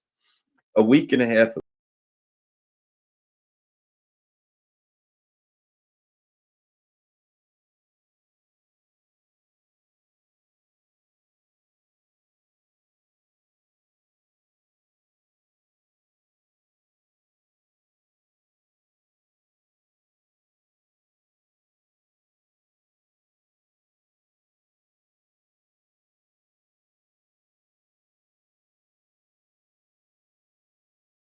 in hands, the town of Sudzha is apparently Russian once more. Moscow's forces here are on the march. Kiev's incursion appears almost over. For Vladimir Putin, a proud moment. On a visit to Kursk region, the commander-in-chief was the commander in camouflage, and there was no talk of a ceasefire. Quite the opposite. He wants to press home Russia's advantage. Now, what did I tell y'all? See, now they report. See, this was going around. Trump shouldn't have came out, tried to save the Nazis when they waging war. So everyone is taking notice. I looked in the comment section of this video. Everybody is saying Putin war. This is the first time he put on his battlefield military fatigues. This is his message to Trump and NATO and everybody else. Y'all can't save Ukraine. You want to fight? You're going to have to save your goddamn self. I'm the head of the motherfucking Russian military. And we finna finish these Nazis off. And y'all better stay out our way. This is the message. Now, Trump can be arrogant and that be the end of the U.S. empire with this war, or he can humble himself and say he did not put that peace proposal out. That was Marco Rubio or somebody else. They got to fall on the sword. They got to be fired and step down, because now it's nothing but humiliation awaits them. They said it's up to Russia now. The ball in their court. Do they want peace? Putin put on his battlefield fatigues, and then they got a report on that.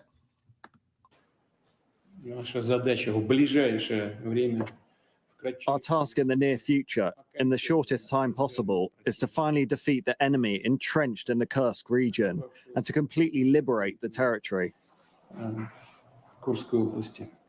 But after talks with Ukraine and Saudi Arabia, the US wants Moscow to agree to an immediate truce for 30 days. It could include a prisoner swap and the return of Ukrainian children from Russia. Kyiv hopes it'll lead to even more. Lies. A 30-day period to fully prepare a step-by-step plan for ending the war, including security guarantees for Ukraine. If all of this is done, then after the plan is prepared and its gradual implementation begins, this will lead to the end of the war. This is what's preposterous for Putin. See, Putin came out of military fatigues. Y'all coming out talking about ending the war. It's going to end with you being overthrown or being hung or hiding out somewhere, not standing up in front of the cameras acting like you won something. That's not going to happen. It's not going to be with Marco Rubio or Trump coming out saying it's up to Russia now. What the hell are you talking about? Putin tried to let you in on some of these riches, Trump. You don't dictate this motherfucking war to what the winner gonna do. That was arrogant of Trump. Now he got to face what comes with that. And the first display of Putin's rage when he put on his battlefield fatigue. That is a message to Donald Trump. You say you just U.S. want some of this? But agreeing to a deal that others have come up with is not how the Kremlin does business. Vladimir Putin likes to be the one in charge. And for the past few weeks, it looked like he was, appearing to have Donald Trump's ear. But now, all of a sudden, he's on the receiving end of the American president's demands. And his agreement on this ceasefire deal. Trump can demand nothing of real. I know these people, they really want Trump to be an egotistical maniac and take us out of World War III. Trump can demand nothing from Putin. Nothing. Zero. Zilch.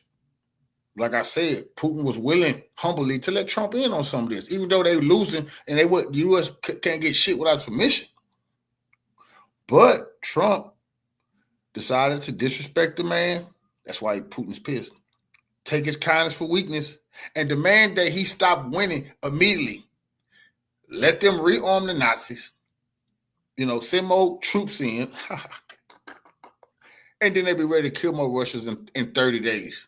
That's preposterous. Might depend on what else is being tied to it. For example, a seat at the table with the US. Their recent talks in Riyadh have opened the door to a reset of relations. But could Washington take that away if Moscow doesn't agree to its truce? See, these people are living in Alice in Wonderland. These people are delusional. Moscow, America would take away what? We was willing to sit down with Russia and think about building a bond. Russia don't give a damn about none of that with the U.S. ever again. Putin don't care about that. They're trying to let the U.S. off the hook and give the U.S. a chance to save face. They don't want to save face, then they're going to be totally fucking humiliated. Putin down with bricks. That's his team now. It's a new world they're building. He don't give a shit about Europe or the U.S. doing no business with him, talking to him or nothing like that. He's strong militarily. He's stronger than all of them. They can't do shit unless they all want to die. Imagine that's the cause you holding. If you can all die, or they can shut the fuck up, and they still trying to fleece their own populations out of money so they can pretend like they're preparing to defeat the Russians and the Chinese. Man, that's a hustle and a scam. But Putin tired of playing because he got on this battle fatigue. That means he the head of the Russian military, and war is on the table, not peace. If their response is yes, then we know we've made real progress and there's a real chance of peace. If their response is no, it would be highly unfortunate and it would make their intentions clear. Back home, Vladimir Putin's intentions are clear: to sell the war as a victory. But a ceasefire may not go down that well. We don't need enough propaganda. I don't have time for him. I want to show y'all Putin message is getting received around the West about his battle fatigues. They say Putin gonna have to sell this war to his people as a victory. You don't have to sell victory to your people. You people got eyes. No, I told y'all, Vladimir Putin will be overthrown by his generals if he fucking stopped winning the war and let the U.S. off the motherfucking hook, give him time to rebuild. Anybody got time for that shit? Putin not dumb. He don't want to get hung Here, by the communist my party. dear friend, and thank you very much for sharing your time with us. What are, as you understand them, and I believe he's articulated this many times, President Putin's conditions for a cessation of the special military operation? And then I'm going to ask you if you think that the American Secretary of State understands them. Well, I mean, Putin has articulated these several times, and I'll just briefly summarize them. One is neutrality. That means that Ukraine not only will never be a part of NATO, won't be part of a European alliance that can be aligned against Russia. Pure neutrality, that Ukraine will not have foreign troops, will not have foreign entanglements, etc. Two, that before there can be a ceasefire, all foreign weapon shipments to Ukraine have to stop. Because if you're sending weapons to Ukraine, that means that Ukraine is taking advantage of a ceasefire to rearm, re-equip. Now, that was a main part of Putin's deal. If I ever give y'all a ceasefire, you can't be sending them weapons. I don't want them getting That's exactly what the U.S. said they was going to do. Since Zelensky agreed to the ceasefire, the U.S. said they immediately is opening up the intelligence sharing and sending them weaponry. You see why Putin came out in battle fatigues? Because they're not serious. But he don't give a damn if they're serious or not. They're going to pay the price if they go too far. You see, he's confident. See, Putin is confident because he already know they're not ready for no motherfucking real war. But they're going to be hiding in those bunkers if they don't stop. And prepare for a continuation of the war. Ceasefire from the Russian perspective means the war is over. No more fighting. So therefore, there's no reason for any more weapons to come in. And three, that Russia's territorial integrity has to be respected. And with all due respect to Ukraine from the Russian perspective, they had a chance to hold on to their territory and they blew it. They punted. And Russia has taken the matter into its own hands. And today, the Russian constitution stipulates that the totality of Kherson, Zaporizhia, Donetsk, Lugansk, and Crimea are constitutionally Russian. And the Russians won't accept any settlement that doesn't include the totality of these territories. I think the other side's trying to play some negotiating games. There will be no negotiating games. So these are the three main things that have to occur for a ceasefire to take place. Does Marco Rubio of course he does, because Putin, the Russians are clever. We can get into this in a minute, but the 90-minute phone call between Trump and Putin that started this whole game going forward, Putin articulated these terms very, very forcefully to Russia, to Trump. And Trump knows this. What the United States has done in Riyadh is, through their negotiation with the Ukrainians, is to bypass this and come forward with a proposal. It's doomed to fail, but that's what negotiations are. This commits Ukraine to a ceasefire. Now they give it to the Russians. My bet is that Russia is going to say, yeah, we're all in favor of a ceasefire, but we have conditions that have to be met forth. And these are the conditions we talked about with Trump, which is why, even though Rubio is going to be in Moscow, the Russians have said, we're going to have a talk with Trump on Friday, because they're just going to go straight over Rubio's head. And Putin's going to tell Trump, you know what we said, you know what we agreed to. So let's get down to brass tacks. Tell your boy here what the facts are, and let's go forward. The ball's in your court.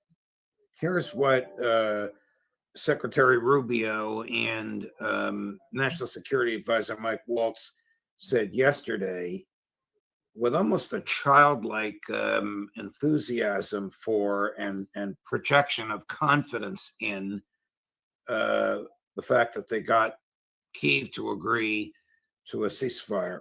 I think this is ridiculous and doomed to fail unless it's just some sort of opening gambit in a public negotiation. But you tell me what you think. Chris, cut number 13. Today, we made an offer that the Ukrainians have accepted, which is to enter into a ceasefire and into immediate negotiations to end this conflict in a way that's enduring and sustainable. We'll take this offer now to the Russians, and we hope that they'll say yes, to peace. The ball's now in their court. We also got into substantive details on how this war is going to permanently end. We have a named delegation in terms of next steps from the Russian side. We have a named delegation in terms of next steps from the Ukrainian side.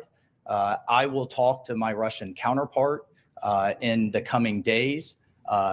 Secretary Rubio will be with G7 foreign ministers in the next couple of days. We have the NATO secretary. You know what I'm saying? See, that's what Putin don't like. What you mean you're going to meet with G7? There we go again. What the fuck do the G7 got to do with this shit? See, these motherfuckers, y'all want to gang up on Putin and think Putin is dumb.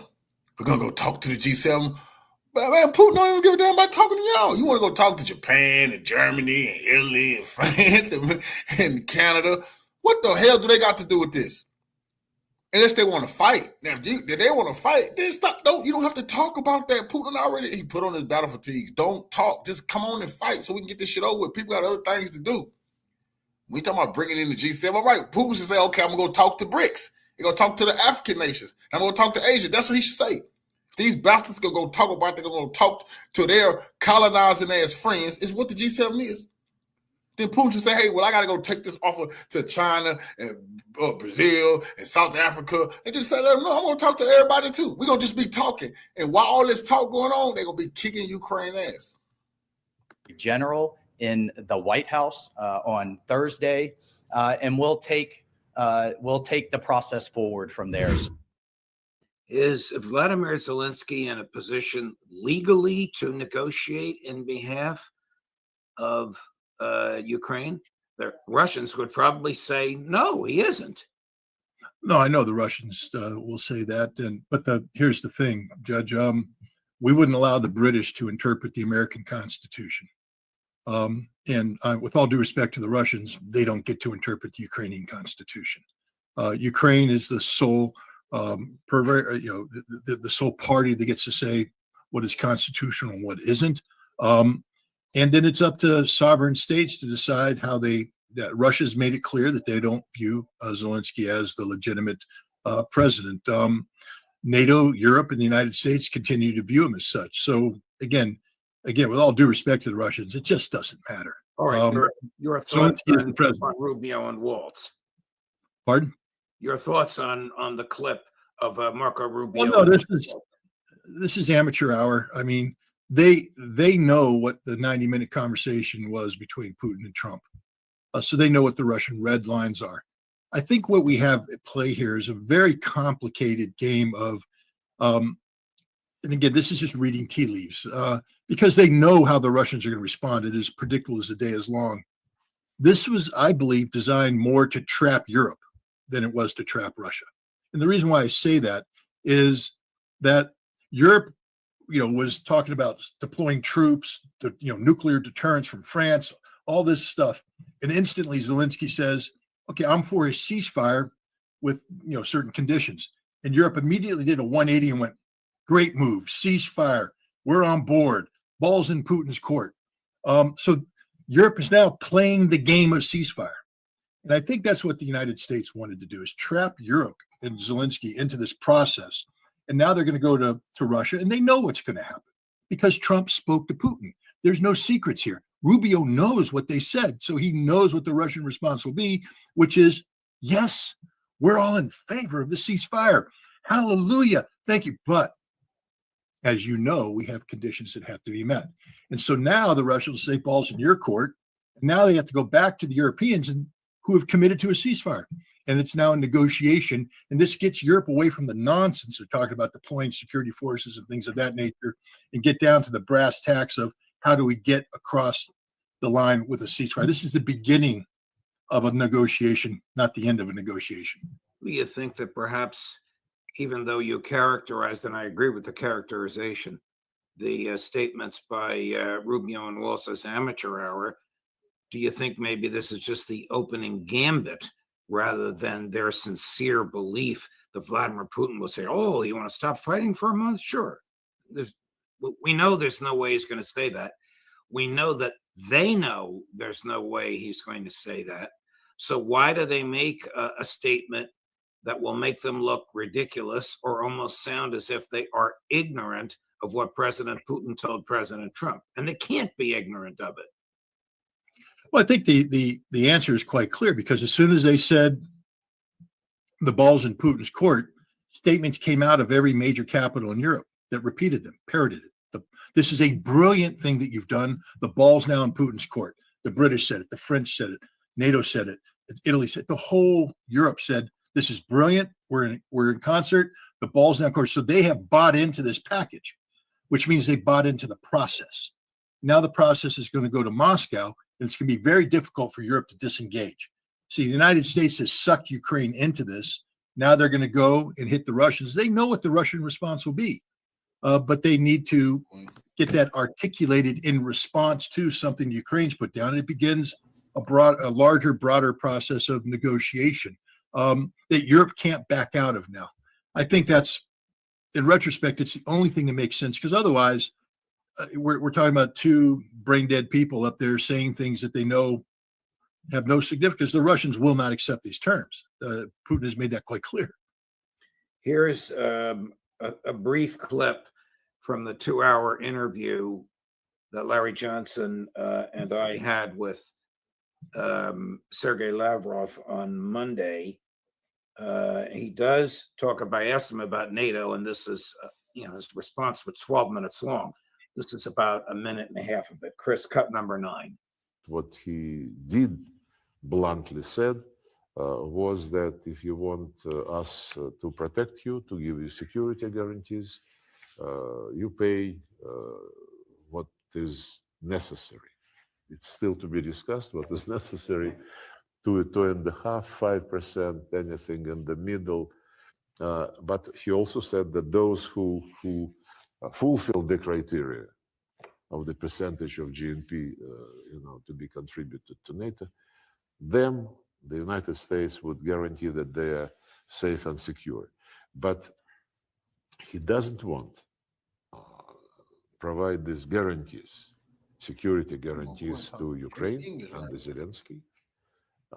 He has his own view of the situation, which he bluntly presents every now and then, that this war should have never started, that the pulling Ukraine into NATO in violation of its constitution and violation of the Declaration of Independence of 1991, on the basis of which we recognized Ukraine as a sovereign state, for several reasons, including that this declaration was saying no NATO.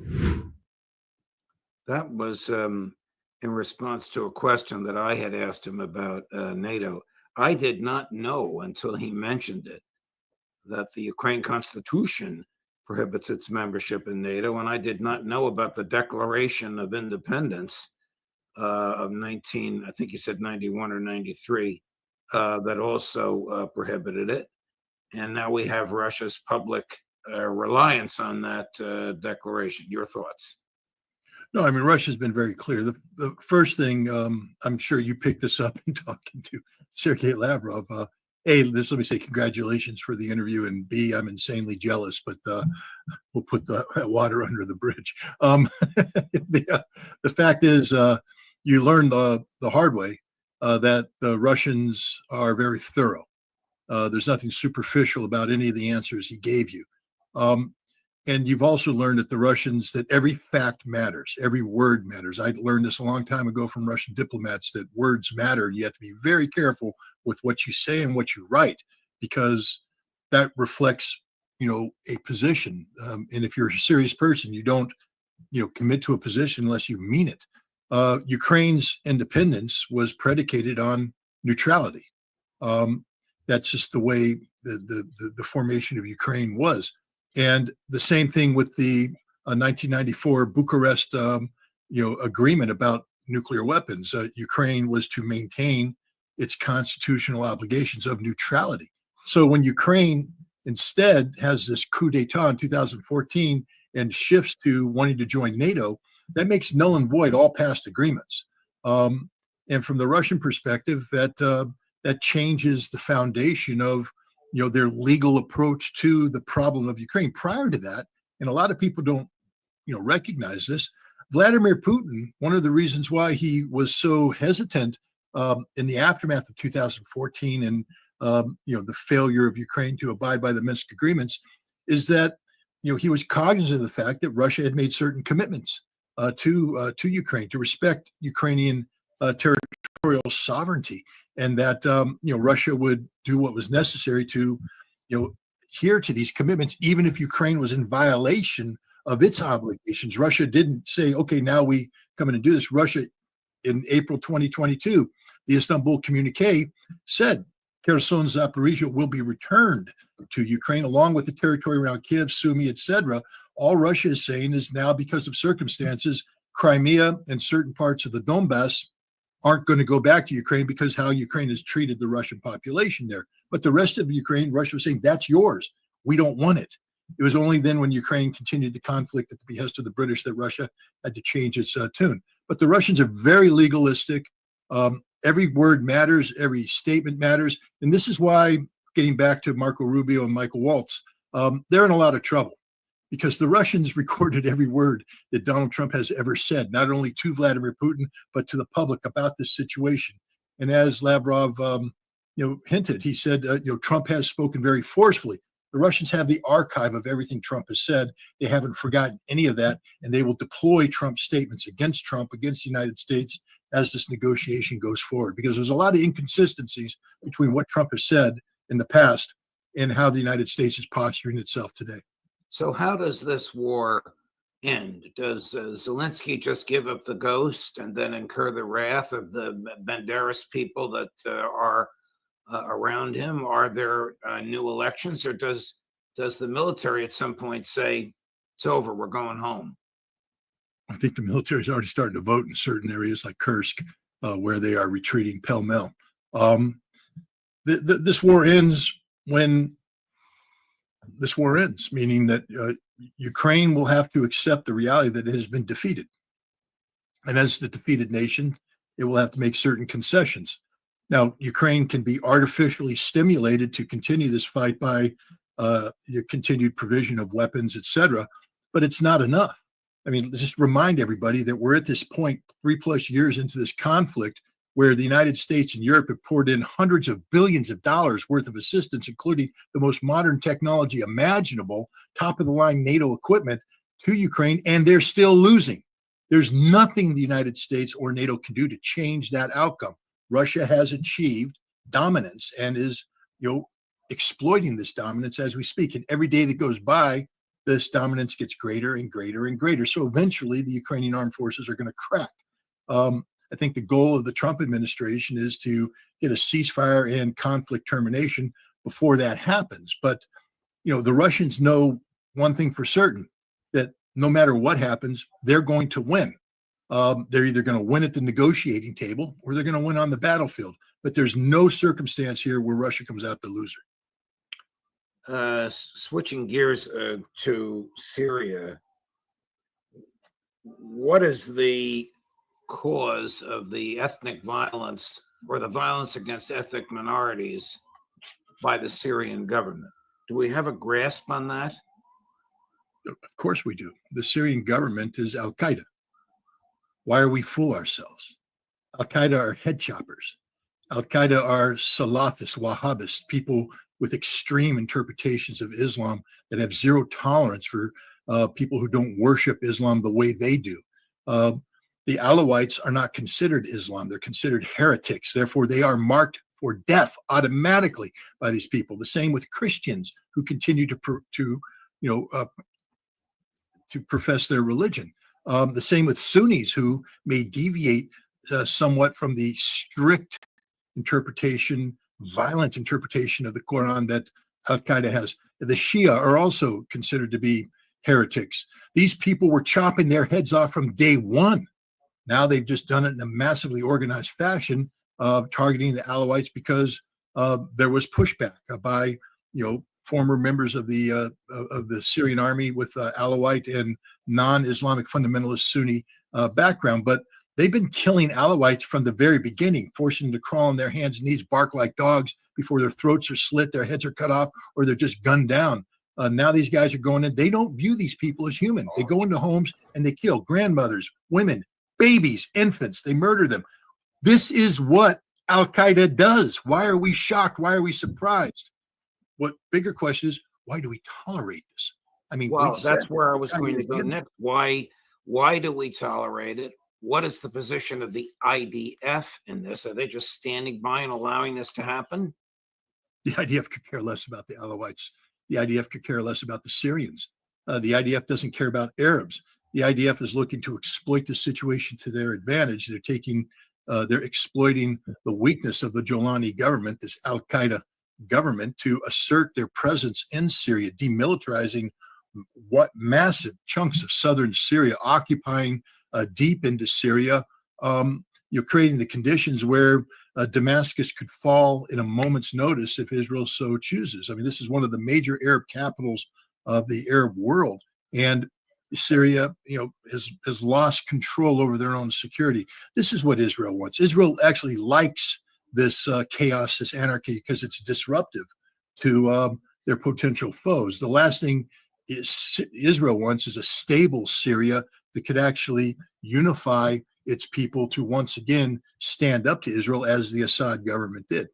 I wish that President Trump would stand up to Israel. Both Colonel McGregor and Professor Sachs, and I'm going to guess you'll agree with this, argue that Netanyahu was behind the arrest of this grad student, who has since received his degree, from Columbia University, Khalil Muhammad, ripped out of his student housing in the presence of his wife, pregnant in her 8th month, taken to Louisiana with no charges that are cognizable. I mean, no charges that mean anything filed against him. When the charges were eventually revealed this morning at a habeas corpus hearing here in New York, it turns out that there's no allegation that he committed any crime. There's no allegation that he did anything wrong. The statement in the charges effectively offers he's a danger to American foreign policy because Marco Rubio says he's a danger to American foreign policy. This is the height of totalitarianism to do something like this in the face of a constitution that includes a First Amendment. I agree. Look, free speech is absolute. It doesn't tolerate violations of the law. You can't disguise criminal actions as free speech. For instance, I can't claim to be having free speech while burning down a house because I'm protesting something. But the mere fact that I protest or speak out or articulate policies or positions that are in opposition to the government, again, I just bring up the entire time. New York Times versus the United States. When the United States government, the Nixon administration, tried to prevent the New York Times from publishing the Pentagon Papers, Daniel Ellsberg's leaked documents, which was a violation of the law, by the way. Ellsberg broke the law in doing this. But the justice said, who wrote the opinion, said the purpose of free speech is to empower the people to speak out against the government. I want to emphasize it, against the government, especially when the policies of the government that are being spoken out against can result in American men going off to foreign shores and dying of, shot, shell, and disease. This is exactly what we're talking about here. These people are protesting against the policies of the United States. That's not a crime. That's a duty. It doesn't mean I have to agree with you. I mean, I happen to agree with Khalil in this case, but there are people out there protesting, for instance, in support of giving weapons to Ukraine. I disagree with this vehemently, but I don't disagree with their right to demonstrate in support of this. That's their First Amendment right. It's absolute. And you can't come in and shut them down because you say that's against the policy of the United States. This is part of that whole reinterpretation of definitions. For instance, misinformation doesn't mean to lie. It just means that you're putting information out there that contradicts American foreign policy. Malinformation is information that's it makes it difficult to pursue American foreign. You could be telling the truth and be found guilty of misinformation and malinformation under this new construct. This is an abomination against free speech, and I hope the courts stand up to the Trump administration in this case. This man deserves to be released. He deserves all the protections that are afforded to legal residents of the United States as far as free speech is concerned. He has violated no laws. He's broken no rules, no regulations. He simply says, I don't agree with the policies of the United States. That's his duty and responsibility as somebody who has said, I want to live in the United States. If you want to live in the United States, you embrace the United States. You embrace citizenship in all of its forms. And a good citizen is one who raises his hands or her hands and asks questions when there's a disagreement with policy in the United States. The government does not get to dictate to the people what America stands for. We dictate to the government what America stands for. And this guy's a legal resident saying, hey, I don't like your policy. He didn't do any violence. He didn't break any laws. He behaved as a good American citizen, probably a better American citizen than most people who have citizenship. More articulate than I could be on this, Scott. And of course, I agree with you 100%. He can stand on a soapbox and say, Hamas should win. It's absolutely protected speech. And the government can't harm a hair on his head. Gee, I wonder why they took him to Louisiana. If you're arguing for the freedom of an immigrant, if you're arguing for the confinement of an immigrant and you're the government, would you rather be arguing in Manhattan or in wherever, Louisiana? I was going to use a crude phrase to describe a non-existent town of Louisiana, but I didn't want to use it. Yeah, Patton described what is Louisiana, but we can't say it here either. But right. Look, they went to Louisiana because the judge down there is horrible to immigrants. Correct. They stand no chance. So they violated, I believe, again, I'm not a constitutional expert, but I believe I'm correct. When you're arrested and charged, you have to be taken before the jurisdiction in which the Constitution could not be clearer on that point. And so why did they take him to Louisiana? Because the king was arresting people in New Jersey and shipping them to London for trial. That's why the Constitution says all proceedings against persons shall occur in the judicial district in which the facts that formed the basis of the allegation against them took place. Oh, no. We have to send them to Louisiana. That's where we house immigrants. I hope this federal judge, who really didn't rule today, other than to say you have to let him talk to his lawyers, I hope he sees right through this nonsense. Last thing I want to ask you, back to Russia. I was surprised, pleasingly so, at the attraction and influence of the Russian Orthodox Church having risen. I realize it's 1,000 years old, but having risen out of the ashes of the repression of the Soviet era. And Foreign Minister Lavrov even mentioned that when he said, there was a time when the Democrats and the Republicans in America shared the same values, but the Democrats don't seem to share traditional values any longer. He mentioned abortion, transsexual things, and that type of thing. What are your thoughts on how this has happened? America becoming a haven for all sorts of crazy perversions, like people chopping up their bodies, and Russia becoming traditional in a way, the likes of which Americans haven't seen since before Vatican II. Well, one of the things I'll say is while the Communist Party, the Bolsheviks early on especially, turned against the Orthodox Church because they were seen as an extension of the Tsar, Orthodoxy was never fully suppressed. And I saw this. Look, when I courted my wife in Sukhumi, Georgia, back when it was still the Soviet Union, she took me to the Orthodox Church where she and her mother would go. It was empty because they weren't allowed to have formal service, but the church was there. They had a cross, they had icons, and she could go in and pray. And Georgians did this. Every Georgian wore a cross because they were Orthodox.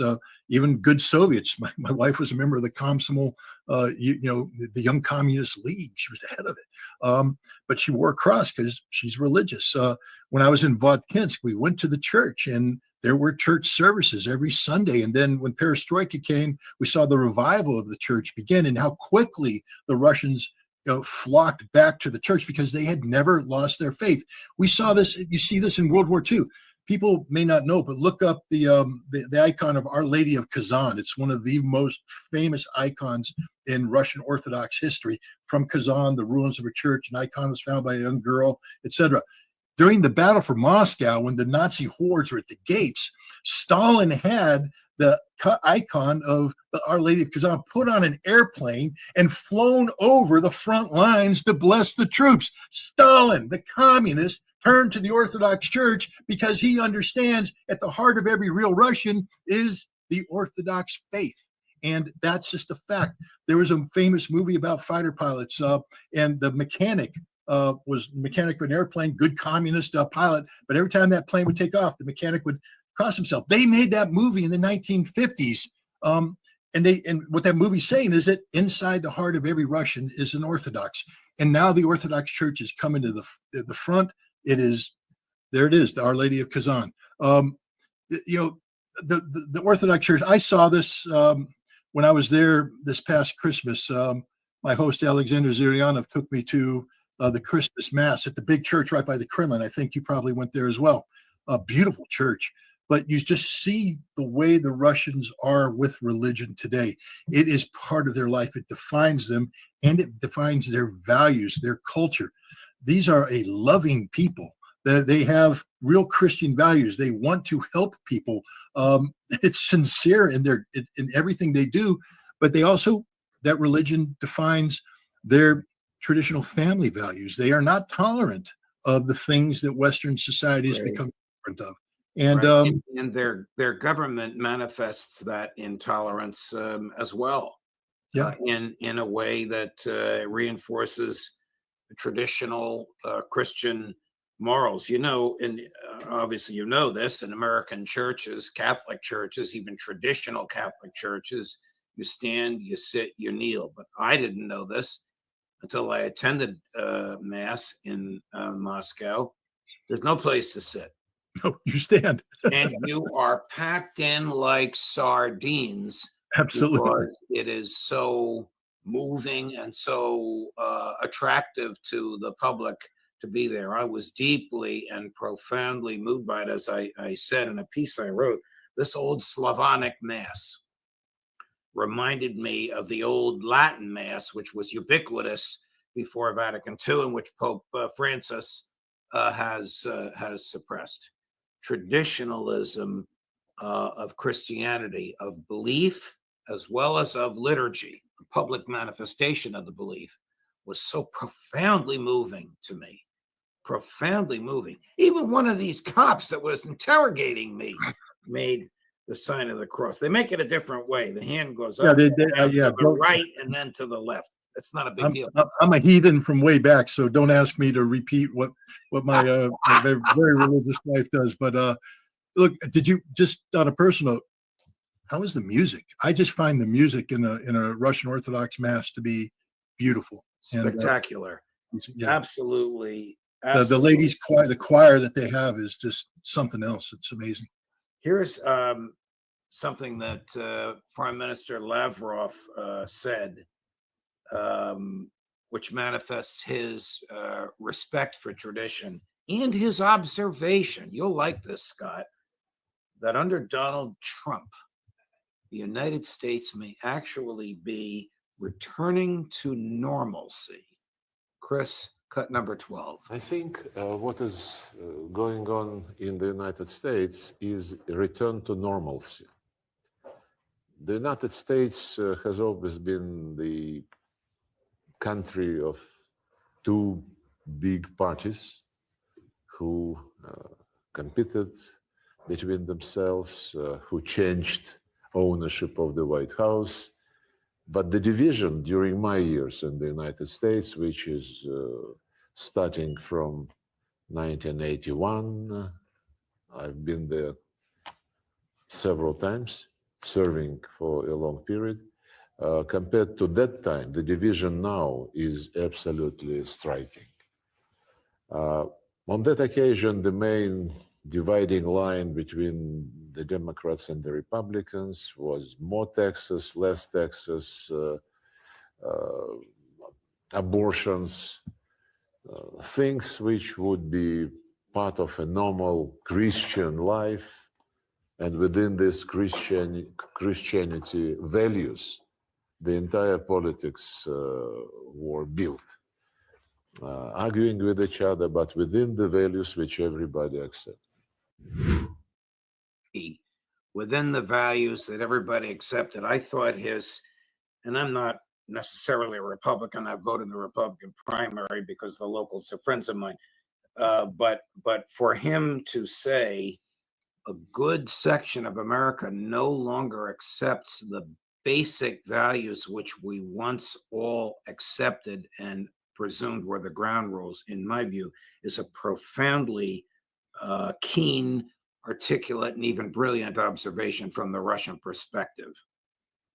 Look, the Russians know what they talk about. First of all, they're students of history. The Russians have studied, the growth of the Nazi Party in Germany, because that was a threat that manifested in an existential fashion. And they understand what happened to Germany as a society during the Weimar Republic, where all norms and values went out the window. I mean, we have seen the movie Cabaret, and it's a brilliant movie with Liza Minnelli, great acting. But what they're portraying is the decay of society, where traditional values no longer exist. What is a man? What is a woman? What is good moral values? It's just a total collapse of tradition. And the Russians saw this in the 1990s as the West sought to infiltrate into the ruins of the Soviet Union and instill the same kind of decadence. I mean, what Moscow, Judge, you were in Moscow today when it's really at its peak. Moscow in the late 1980s, throughout the 1990s, was a city in decay. Prostitution, homosexuality, you name it, they had it. And it's the way the West operates, to come in and insinuate these destructive value systems onto a conservative society to bring it down. They tried to do it in Georgia. Thank God Georgia Dream stood up to them. And the Russians are looking at the United States saying, it's happening to you. You're allowing the things that define normalcy to be eroded and replaced by things that are insane, that represent chaos, anarchy, degeneracy. And I think the Russians are relieved. Many Americans aren't, but I think the Russians are relieved that a president like Donald Trump has come back in and is articulating norms, principles, values that the Russians can identify with, because it's very difficult for the Russians to look at America and say, we respect your society, when they peek up underneath the cloud. They go, what the hell's going on in here? And no, you can't bring that here. So I think there's, the Russians are looking at Trump with trepidation, but also with a little bit of appreciation, because they're starting to say, that's the America that we know. That's the America that we understand. That's even the America that we respected. It doesn't mean that we roll over and play dead to you. But those are people we can do business with. But the America of woke degeneracy isn't something that Russia is comfortable with.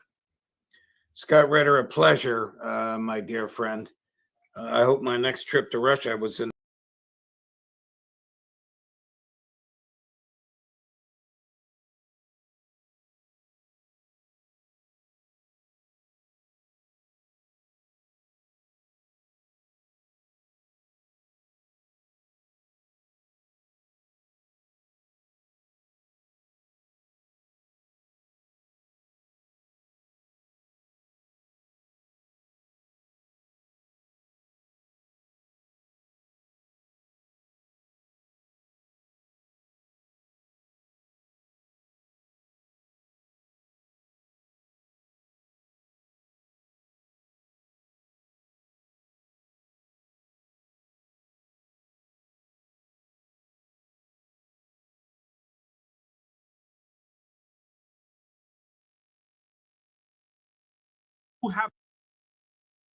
Hello, my friends. I hope you're all doing well. Today is Wednesday, the 12th of March, and this is my first video update of the day.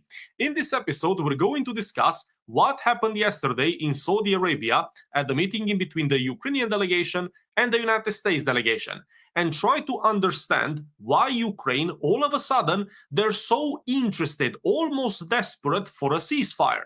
Also, of course, we're going to check out reactions from Donald Trump, who outlines the plan forward.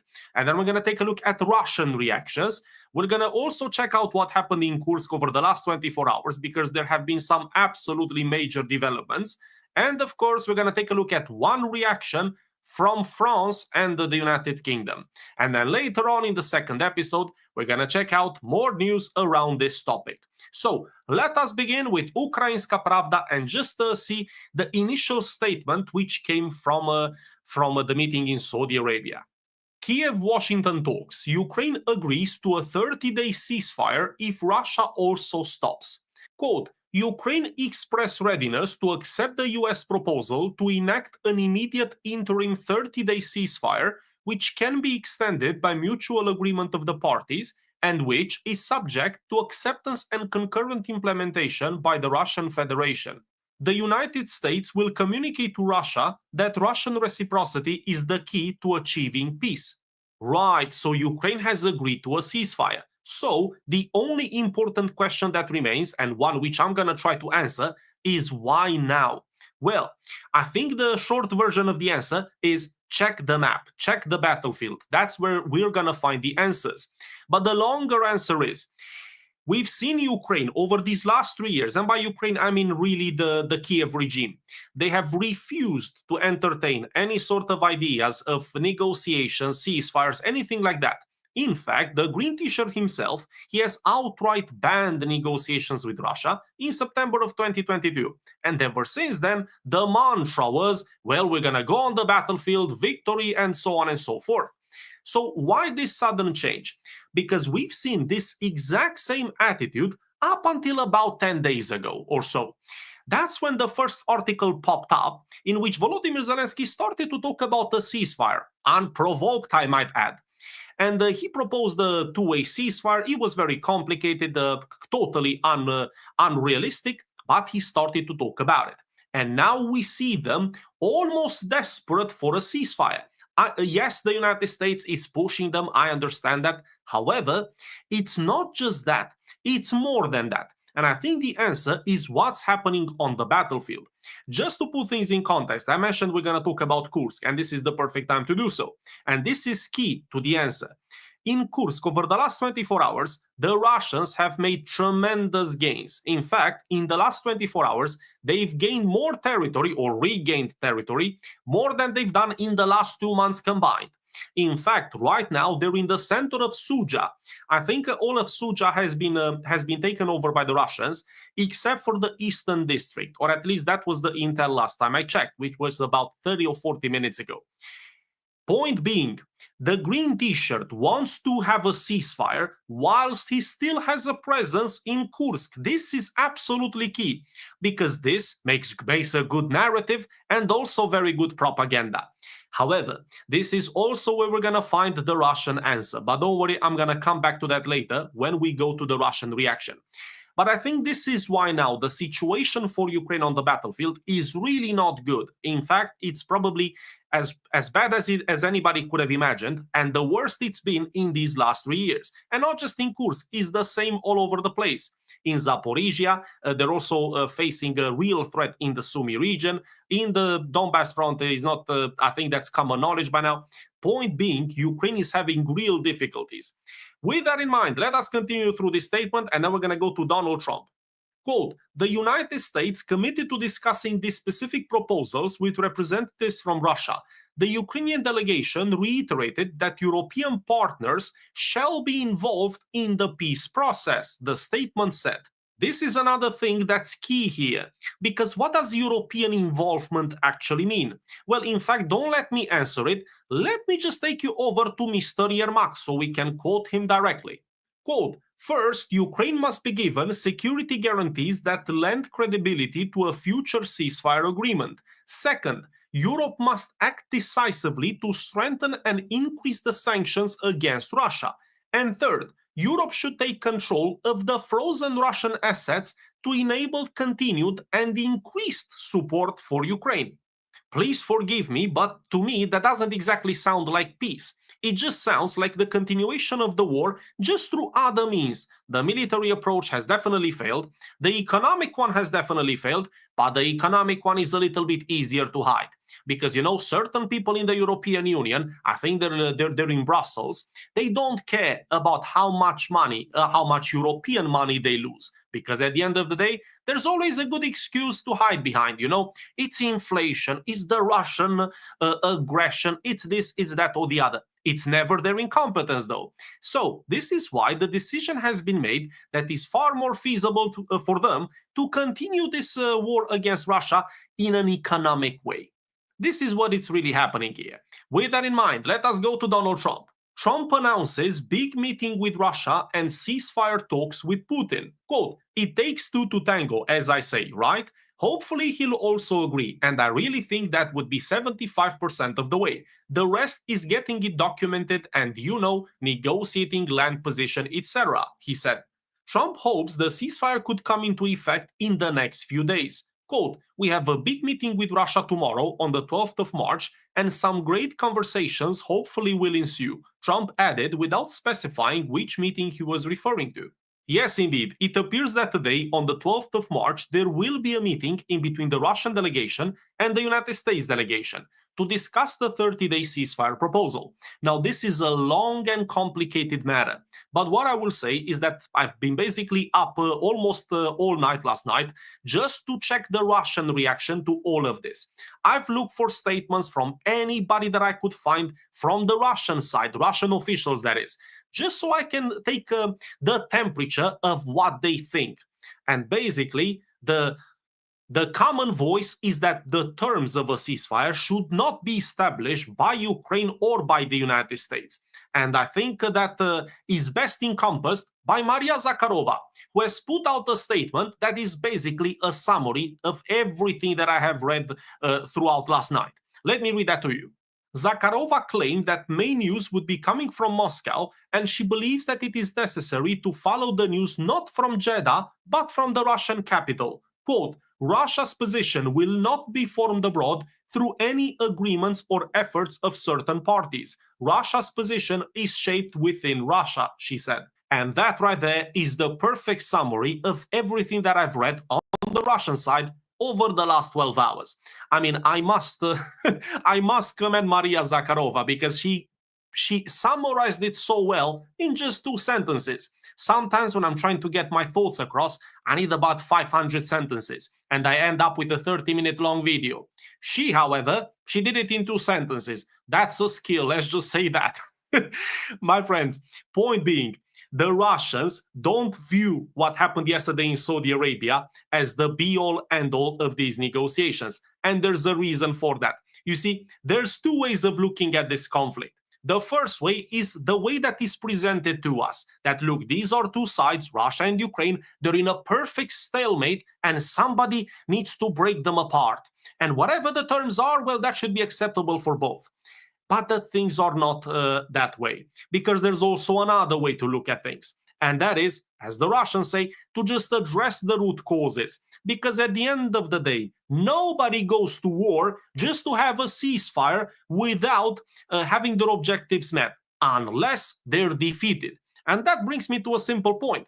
Who asks for ceasefires and who accepts ceasefires? Well, either the party who's losing or the party who has already achieved their objectives. These are usually the people who would accept and ask for ceasefires. Now, looking at Ukraine, I don't think we have to suspect them of winning anything. And then looking at the Russians, they've also not achieved all of the objectives that they set out to do. It makes perfect sense why Ukraine is pushing for this ceasefire, because for them is damage control. Their positions in Kursk have already collapsed. They're barely hanging on in there, and unless they do something dramatic, they will be pushed out of Kursk in no time. Also, is the same exact story in Donbass, in Zaporizhia, and also in Kharkiv Oblast by the looks of it. Again, for them is damage control. But what about the Russians? Well, with the Russians, the situation is a little bit more difficult, because They always say the root causes of the conflict need to be addressed. But the root causes of the conflict also have a diplomatic solution.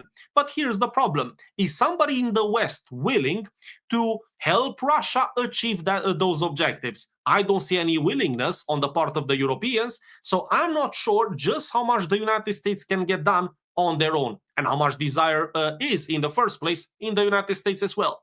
This is the problem. However, we've brought the Europeans into the conversation. Let me show you what they want to do once a ceasefire has been agreed upon. And then you reflect on why the Russians would agree to this in the first place. France, UK push for significant Ukraine deployment to deter Russia. According to a French military official, the forces could be equipped with heavy weaponry and maintain arms reserves that would be quickly deployable within hours or days to rapidly bolster Ukraine's defenses. An anonymous Western official offered another option, saying the forces could launch direct, immediate strikes on Russian targets if a ceasefire is violated. And do we honestly expect Vladimir Putin to say yes to that? He stated repeatedly that one of the reasons for why this conflict started was because Russia wanted to prevent NATO troops from ever getting into Ukraine. But this would be an open invitation. This is like Vladimir Putin holding the door and saying, well, please come on in. Let me invite you. Let me put the red carpet. Because if a ceasefire is being agreed upon and Western troops start pouring into Ukraine, there's very little that Russia can do about it, legally anyway, and that would defeat the entire purpose of this entire thing in the first place. I hope this makes sense. But my friends, I'll end this episode here. Today, the most important thing will be the meeting in between Russia and the United States to discuss this. I don't want to speculate on what the Russian position might be, but by the looks of it, I don't think they will agree to this version of the ceasefire and with these ideas about a ceasefire. But it remains to be seen.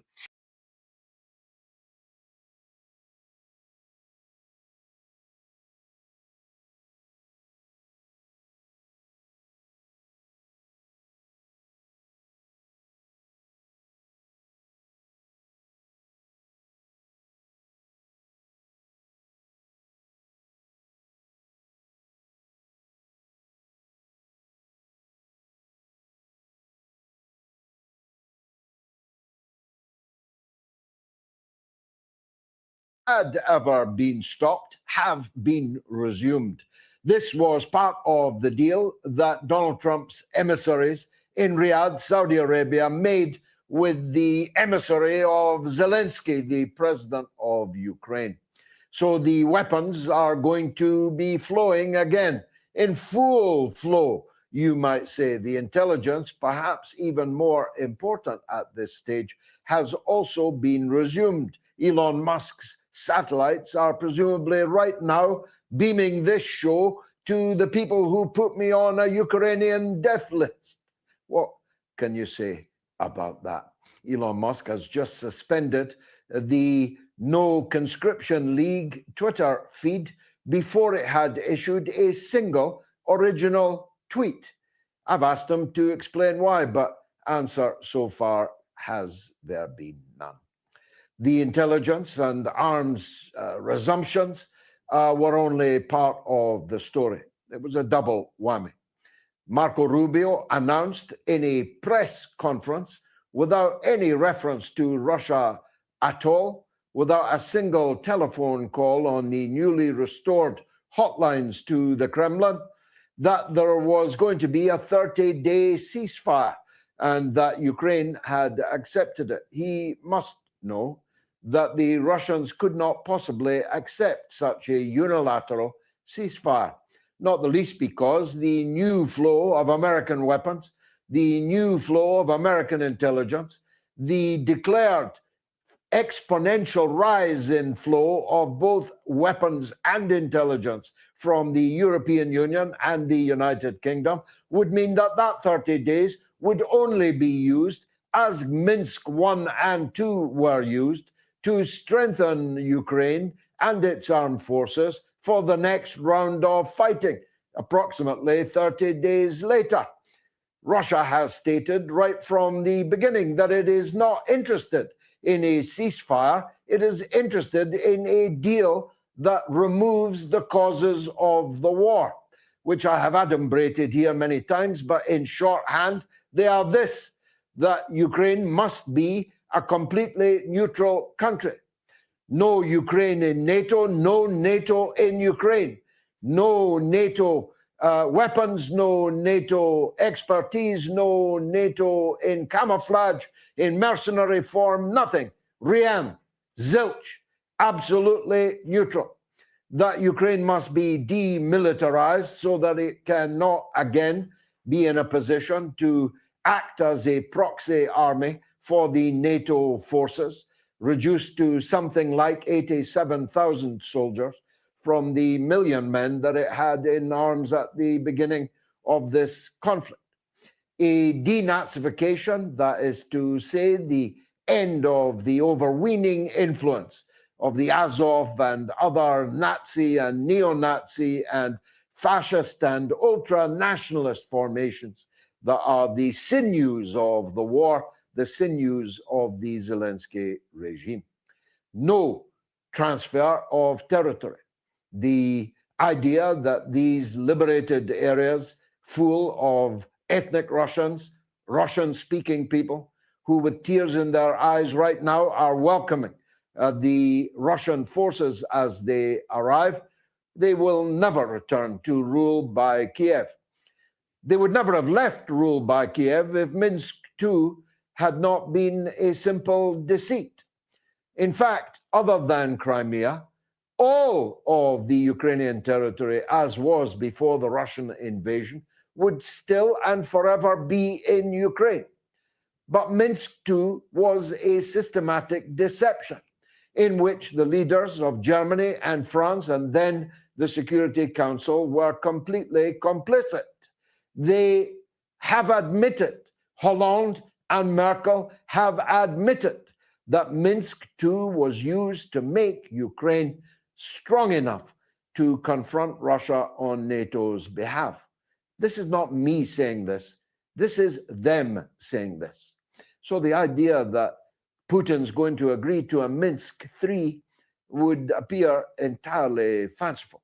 As I say, either Donald Trump has been woefully misled by his advisors, or Donald Trump has been misleading the rest of us all along, including misleading the American people throughout his election campaign. You'll remember the pledge: 24 hours, he said, it would take him to bring about an end to the hostilities in Ukraine. And he would appear to have been lying. I'm sorry to say that, for I am one of those who had been misled. Now, there is a third possibility, and we shouldn't rule it out just yet. And of course, we'll cover it on Sunday if it turns out to be a development.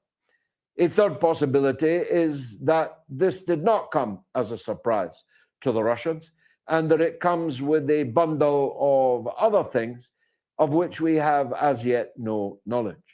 It could be because Moscow has not yet spoken, will not speak until it receives official confirmation of what was agreed between the US and Zelensky's emissary in Riyadh when Donald Trump speaks with President Putin on Friday.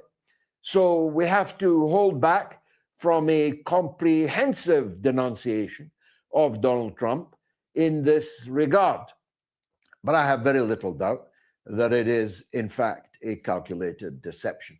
If I was in any doubt, the exact wording of the United States pronunciamento was replicated by every single NATO government, right down to the tennis metaphor: the ball is now in Russia's court.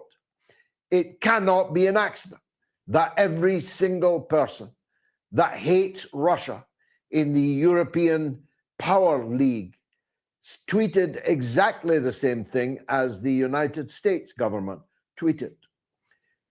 It cannot have escaped Donald Trump's notice, unless he's really, really not paying attention, that all these people hate him very much indeed.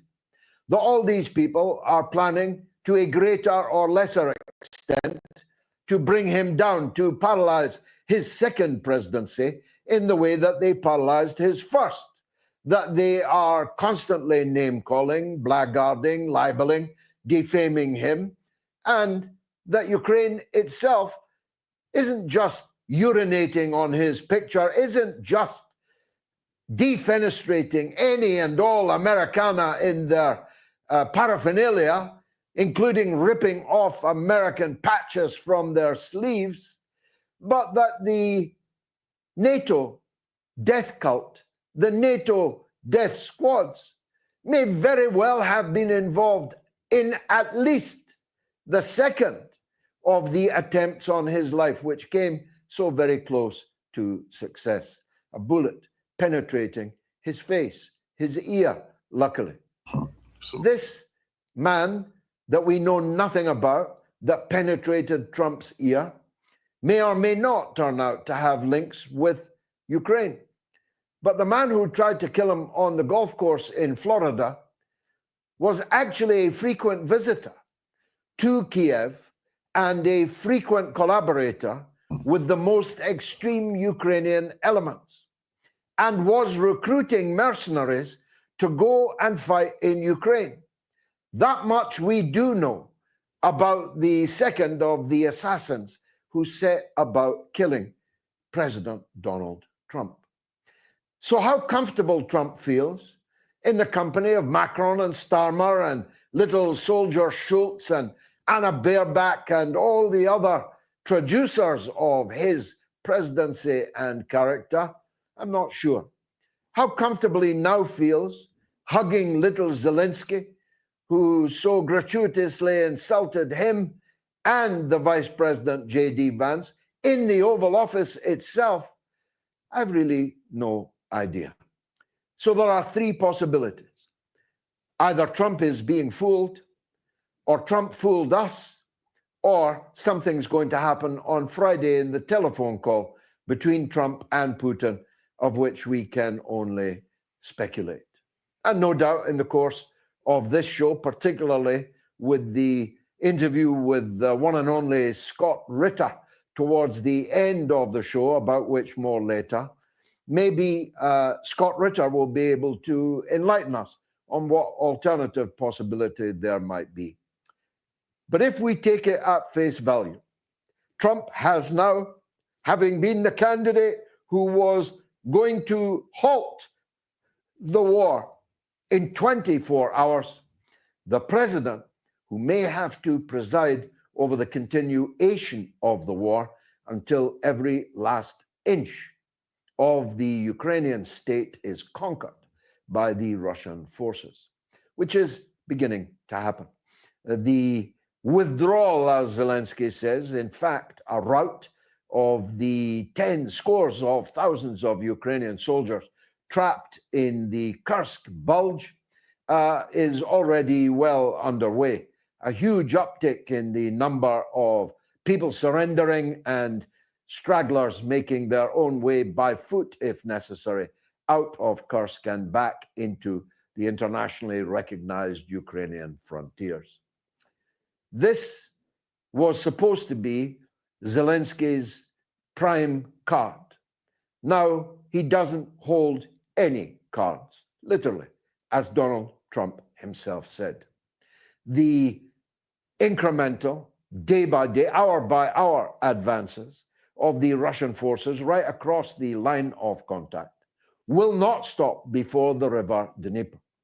The Dnieper is the obvious partition point of the Russian and Ukraine spheres that will be left at the end of this war. Russia will not stop fighting until that is achieved. It will not stop fighting until Odessa, the archetypal Russian city, is liberated in the south, and Kharkov, another archetypal Russian city, is liberated in the north.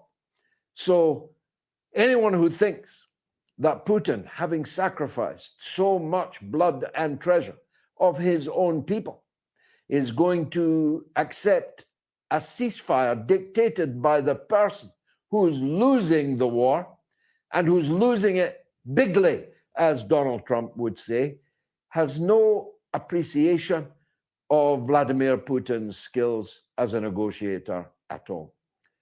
Putin is not anybody's pushover, but I can assure you from my own personal and certain knowledge that there are many people in Russia who believe that Putin has been far too soft on the Kiev regime, that some things that are being done now, inexplicably, weren't done 2 years ago.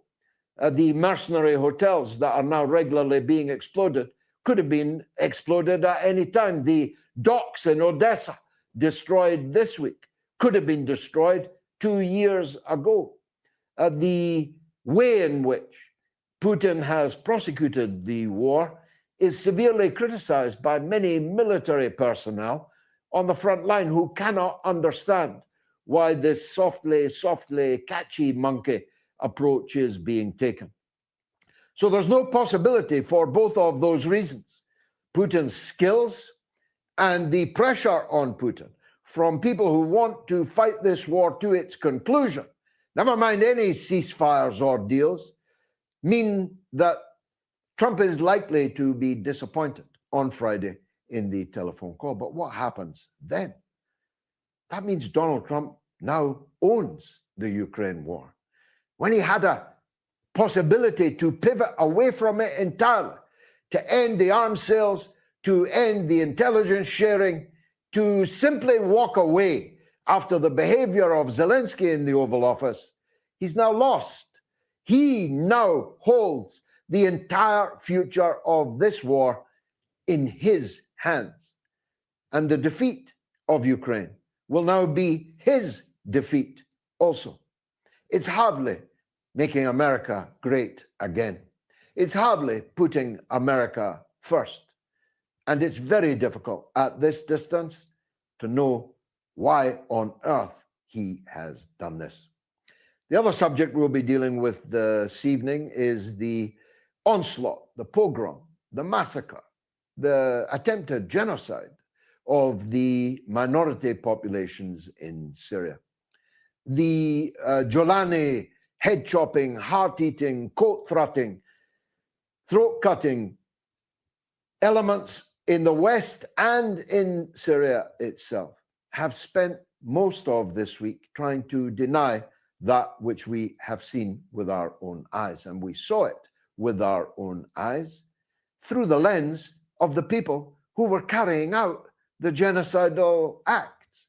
It's like that great Groucho Marx gag of when his wife came in to the bedroom and found him in bed with his secretary. Naturally enough, she went bananas. And he leapt out of bed and he said, "Nothing happened, nothing happened. Who are you going to believe, me or the evidence of your own eyes?" Well, who are you going to believe about Syria? The evidence of your own eyes, I would have hoped, which were given. That evidence was given by the killers, the mass murderers themselves. Daily, hourly, we watch videos as horrific, every bit as horrific as the Israeli genocide in Gaza was to the consciousness. Some of them claim that they are old videos. Maybe some of them are, but I'm really not sure what point that makes.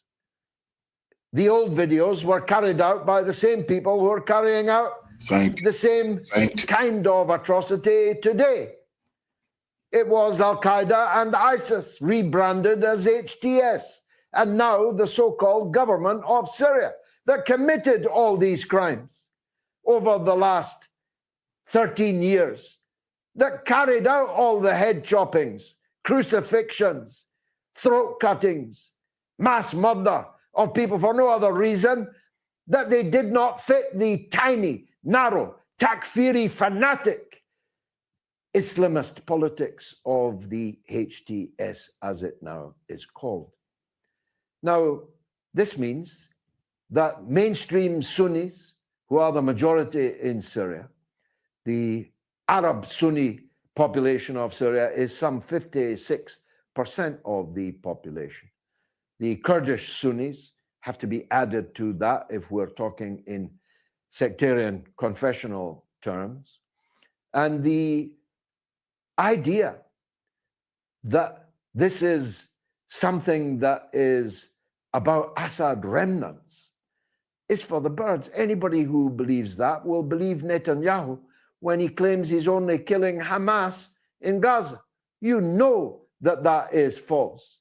You know that the media who told you that were lying to you. So why would you believe them when they tell you, as so many of them do, including the now infamous Al Jazeera, which tells you that these killings were of Assad remnants, when you saw the people being killed, because the killers videoed it and put their video out on air. Why would you believe that? You know that they lied to you on so many things, most recently on Gaza. Why would you believe them now? So if you're a Sunni who doesn't share the takfiri mentality of these cutthroats, then you will be killed, as a respected Sunni sheikh in Idlib, from Idlib, was murdered just a day or two ago. You know their attitude to the Christians in Syria. Christians to Beirut, Alawites to the grave.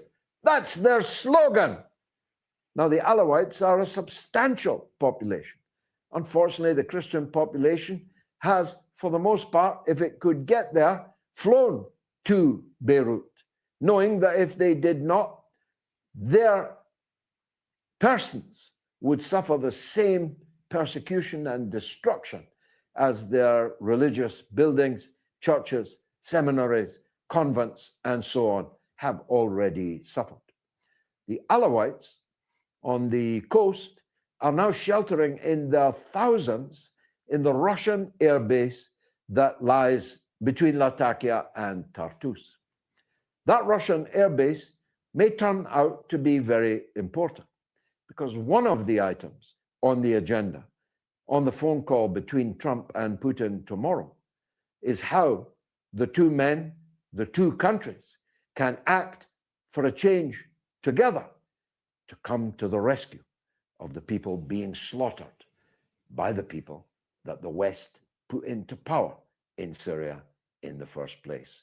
It's all going to be dealt with by Syrian Girl, our first guest, right after.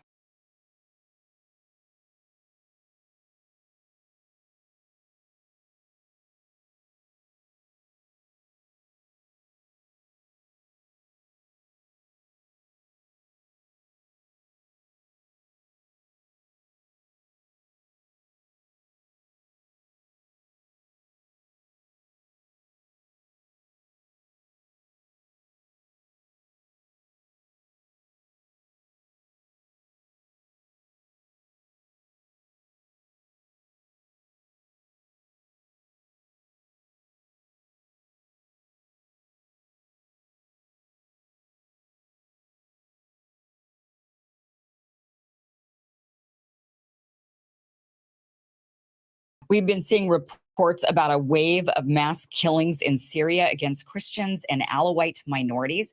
Entire families have been reportedly slaughtered. There's a lot of terrible footage out there confirming these killings, but I've decided against showing it to you because it's quite unsettling, and I know many of you prefer not to be haunted by those types of images. But let me show you. This here is the Russian military base in Syria, where people have been fleeing for protection. I mean, look at all of these people that are fleeing to these Russian military bases. The situation is dire. It is not unexpected. Many said this is exactly what would happen when Assad is ousted. The U.S. backed the current fanatical al-Qaeda regime, likely knowing this would happen, but did it anyway. Joining us now is someone who knows a lot about the Alawites, who they are, what is happening. Human rights attorney and prolific author Dan Kovalik is here. Dan has written several books, including his latest, The Case for Palestine, Why It Matters and Why You Should Care. He's also spoken to the UN about his time in the Donbass. Recently, he's been retained as legal counsel for the Alawites Association of the United States. Dan, welcome to the show. Thank you so much for being here. Thanks, Kim. It's great to be back. Thank you so much. Let's first start off with, who are the Alawites? Let's just kind of get some background information first. Yeah, so Alawites are Muslims, but they practice I would say a bit of a more of a permissive faith than a lot of other Muslims. They drink alcohol, even use wine in their religious ceremonies. The women do not cover their heads. And so they are considered by these extremist groups that have taken over Syria, which is basically Al-Qaeda.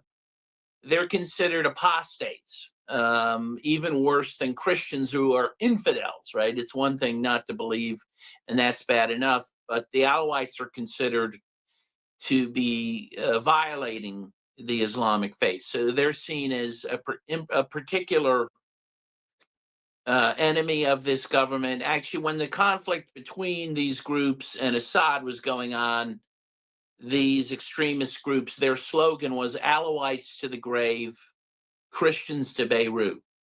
So the idea was they would kill the Alawites and exile the Christians. It should be noted as well that Bashar al-Assad and his father were both Alawites as well, though they surrounded themselves largely with Sunnis in the government, but still they were Alawites. Are Alawites a branch of Shia or are they a branch of Sunni? They are a branch of Shia. Okay. Okay. Are Alawites found anywhere else in the Middle East, or is this just Syria? They are, but I think they are. There's, some in Turkey as well, Lebanon, but Syria, I think, has the largest grouping of Alawites. And they live in a number of places in Syria, but in particular in Homs and in the coastal region, which includes Latakia and Tartus, where the main killings are happening at the moment. Wow. Now, why are they being targeted? I've seen some mixed reports about, well, what about the Christians? Are the Christians being targeted as well? These are the reports we're hearing. They are being targeted. Okay.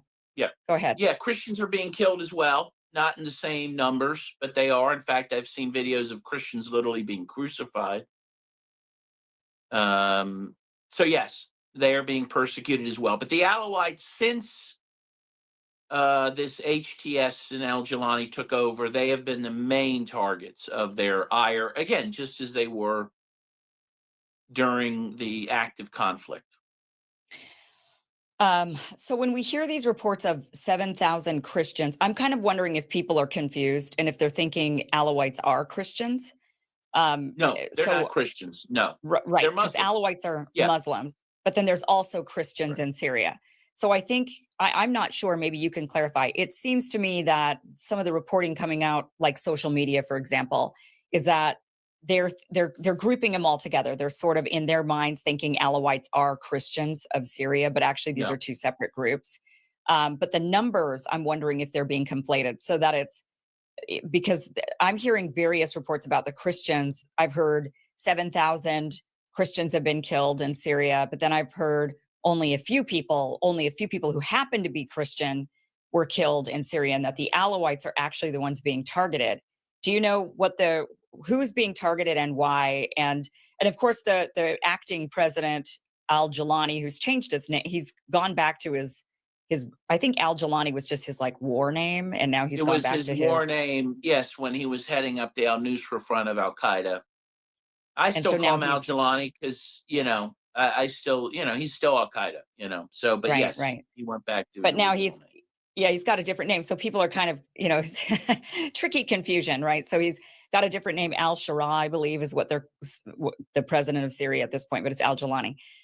He's claiming that this is just revenge, that these are not sanctioned by the government in any way, that he has nothing to do with it, that his groups have nothing to do with it, that this is just angry people and this is what happens. No, that is absolutely not true. In fact, his defense minister was photographed along with some of these militant groups that are carrying out the genocide. There is no question that this is being carried out by HTS forces. Now, it should be noted there's 26 factions of HTS, and there's even factions within factions, but certainly the folks carrying out these killings, by and large, are members of the HTS. And why are they targeting Christians? Are they targeting Alawites? Like you said, their motto was ban the Christians. because to them Christians are just infidels. It's either convert or leave, right? Like get out of here if you're not going to convert. But then as you mentioned, the Muslim group, the Alawites, they're viewed as, you know, the religion, you know God, and yet you've turned your back and become these apostates, and so that's why you have to die. Is it because of that, or do you think that there is a revenge aspect for their support for Assad? I'm sure that there is some aspect of it as revenge because Assad happened to be an Alawite, but it must be very much emphasized that the fact that people were Alawites didn't necessarily mean they supported Assad. I know many Alawites who did not. Even I know Alawites who fought in Alawite militias that were on the side of Assad's forces, but they weren't fans of Assad.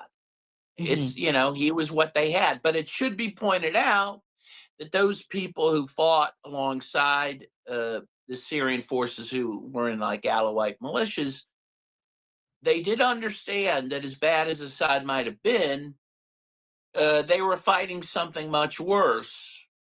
And it's these groups that have now come to power that they knew would do exactly what they're doing now. I mean, whatever you say about Assad, I think he did a decent job protecting religious minorities like Alawites and Christians and Druze and Shia.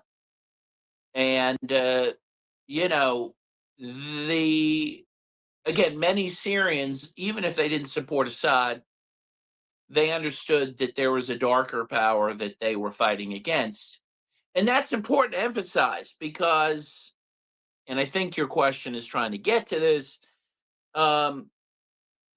the government, the de facto government of Syria, and a lot of Western outlets, and even the European Union, are trying to claim that what is happening is are clashes between HTS forces and pro-Assad forces, and that is not true. That is not true.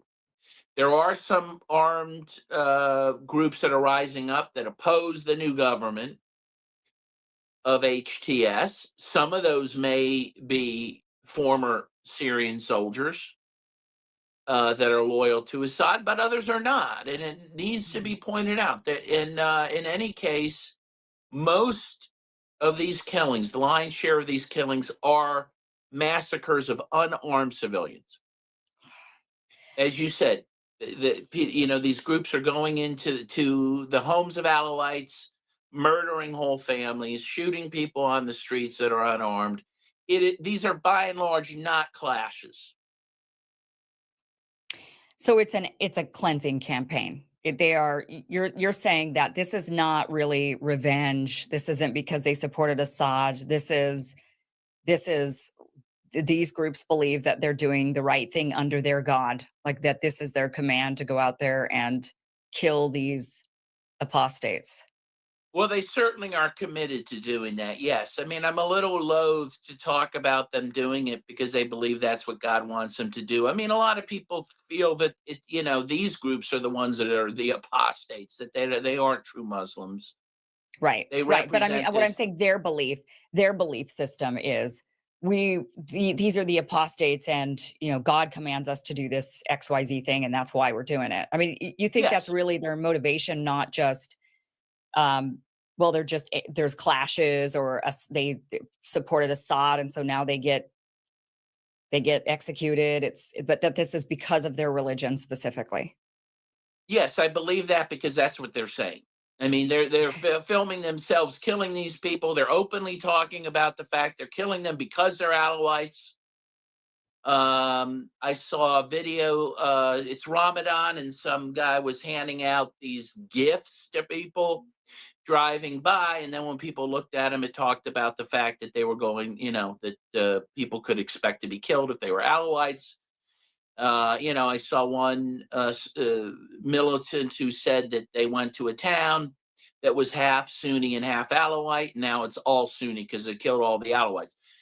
There's no doubt that that's what is happening. And this is not surprising because this is what they did between 2012 and 2020 when they were fighting Assad. They did the very same thing to Alawites and Christians and Shia.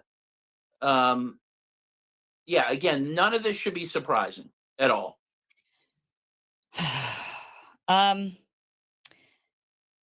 You've been retained as the counsel of the Alawites Association of the United States. What are they needing you to do as their counsel? Are there a lot of Alawites here in the United States?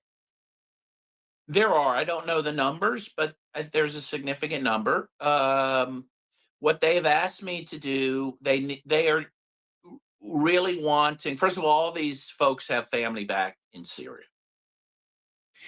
And first of all, they want someone who is not Alawite to kind of be the face of the movement because they're afraid that their families will be targeted if they're openly doing this. And the main thing they want is someone to push at the United Nations for emergencies, protective measures to protect the Alawites.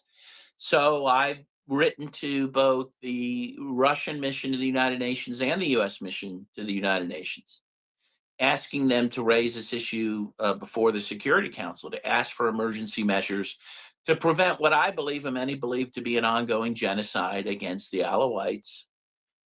And under the Genocide Convention in 1948, the Security Council has the authority to do that.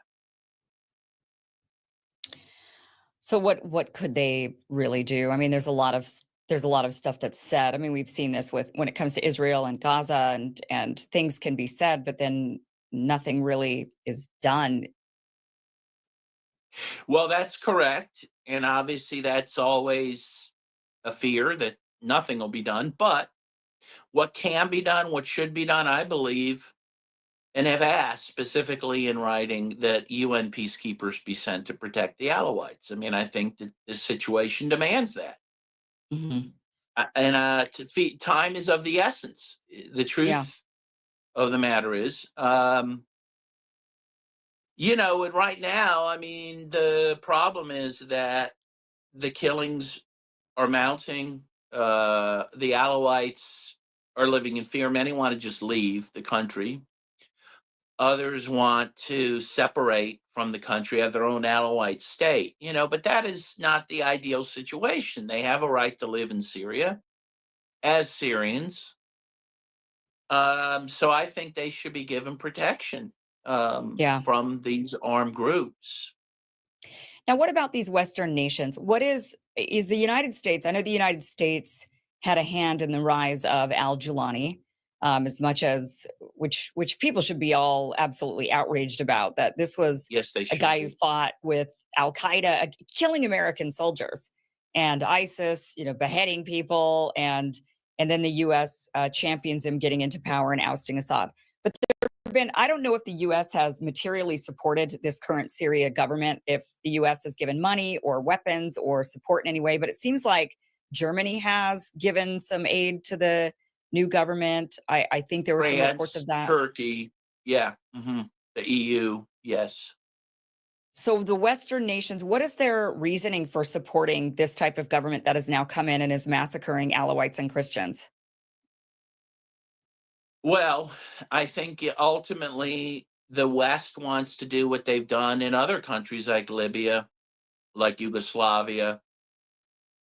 They want to balkanize the country. They don't want a strong, independent Syria. And, we see what's happened as soon as this government took power. We see that while they have the wherewithal to go around and murder innocent civilians, they didn't take any steps to prevent Israel from taking over a lot of land in Syria. Israel's now within 15 to 30 kilometers of Damascus. They've done nothing to stop that. They've done nothing to stop Turkey from taking over land. In fact, Turkey went into the coastal regions over the weekend to back up the HTS forces that were killing the Alawites and the Christians. This HTS group is completely servile to Western interests. So, of course, that makes Western countries happy. But again, I think they are happy if ultimately Syria is carved up and balkanized, because then there won't be any country left there to oppose Western interest, and in particular, they won't be able to oppose Israel's designs on a greater Israel or Israel's oppression of the Palestinians, because Syria was, again, whatever you say about the Assads, they were largely supportive of the Palestinian people, and they want to break that up. So, yeah, I think that's the interest, well, at least one of the interests being protected there. I see a lot of pro-Israel supporters in particular on social media pointing out what they believe is to be hypocrisy. They're saying, look at all of these college campuses filled with all these protesters protesting the Syrian government's massacre of the Alawites and the Christians. And then they post pictures of empty, no protesters, and saying, why is it that people are not protesting for the Alawites? And the implication there is because people just hate Jews, and that's why they're just protesting against Jews. And there's the hypocrisy, and this is what shows it. But why do you think people are not? I don't know what kind of support the United States government is giving to Syria. I think obviously conversations like this showcase the fact that continuing to protest Israel actually does help these groups in these other countries, because a lot of this is Israel's design. I mean, a lot of what was the reason for the United States to be involved in the disruption of Syria to begin with? Why did we care to destabilize the place? I mean, what good was it for the United States? I mean, nothing. There's nothing there for us beneficially. It was for Israel. So it's just another Israel project. Of course. Now, there was this issue of a pipeline that they wanted to go through Syria, that I believe they wanted it to start in Qatar and go through Syria and through the Mediterranean to Europe, I believe. And Assad instead agreed on a pipeline that was going to, I believe, originate in Russia and go through Syria. So that some of it was this route of the pipeline. But again, let's be clear. Does that benefit the American people one way or another? No. I mean, first of all, none of this benefits the American people. But yeah, there were some oil interests. There was the interest of supporting Israel. That's it. I mean, that's what they wanted. And they wanted to weaken Iran because Syria was an ally of Iran, and an ally with Iran in what is known as the resistance, which was opposing Israel's occupation of the Palestinian lands. So all those were reasons the U.S. wanted to at least fatally weaken Syria and topple Assad. But again, even with Gilani in power, I think their goal is still to keep it weak, because they never know what anyone's going to do. So they want to just keep it weak. Again, none of that benefits us. It's nothing any of us should be supporting. But those are the geopolitical interest. And you remember this statement, Kim, that goes back to, General Wesley Clark in 2001 saying that there were plans to knock off 7 different countries. Syria was one of them. And then the big kahuna was going to be Iran. So Libya was another. Which they're gunning for now. I mean, they're talking ad nauseum about it. Oh, geez. So the plan is still in place. That plan, and go back and look at that statement by Wesley Clark. That plan is still in place, that neocon plan, which also shows, by the way, how there is incredible continuity between American administrations, whether they're Republican or Democrat, whether they're Trump or Obama. They tend to do the same things internationally. So if people are going to get out there and protest on behalf of the Alawites and the Christians in Syria, Americans, if we're going to get out there and protest, who are we? Like, for me, it's very clear cut when it comes to Israel. Right? It's extremely clear cut because our government is funding them, sending them 2,000-pound bombs, giving them tons of aid. I mean, so of course we're going to protest the United States government and their support of a genocide. But what would we be protesting if we went out on the streets today for the Alawites and the Christians in Syria? Would you think? I think we would ask the U.S. to, again, support emergency measures to protect the Alawites, and certainly to withhold any support for this new government and not recognize this new government. It should not be recognized.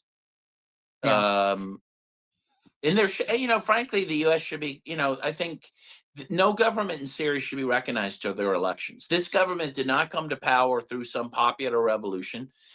A third of the HTS forces are foreign fighters who have no loyalty to Syria, right? This is a completely externally placed, government. And I don't think they should be recognized ever. I think they need to hold elections. I guess if they're elected, fine, if they're free and fair elections. But, Jelani's saying there won't be elections for at least 4 years, maybe 5, and that's unacceptable. Again, especially how they came to power. Well, and you know that when 4 or 5 years Yeah. passes, he's not going to have elections. If he's still in power, he's not going to ever have elections. Well, or he'll have elections over the corpses of the Alawites and Christians and Shia, and he'll think that he'll be able to win the elections because he's going to get rid of all the minority groups who may oppose him. I mean, that's the awful thing. And that's why, there needs to be a stance against him. I think even protest at the United Nations to support measures to protect the Alawites and Christians and Shia is definitely in order. And there are some protests. Some Alawites have been protesting in front of the UN, and I think, others should join them, certainly. Yeah.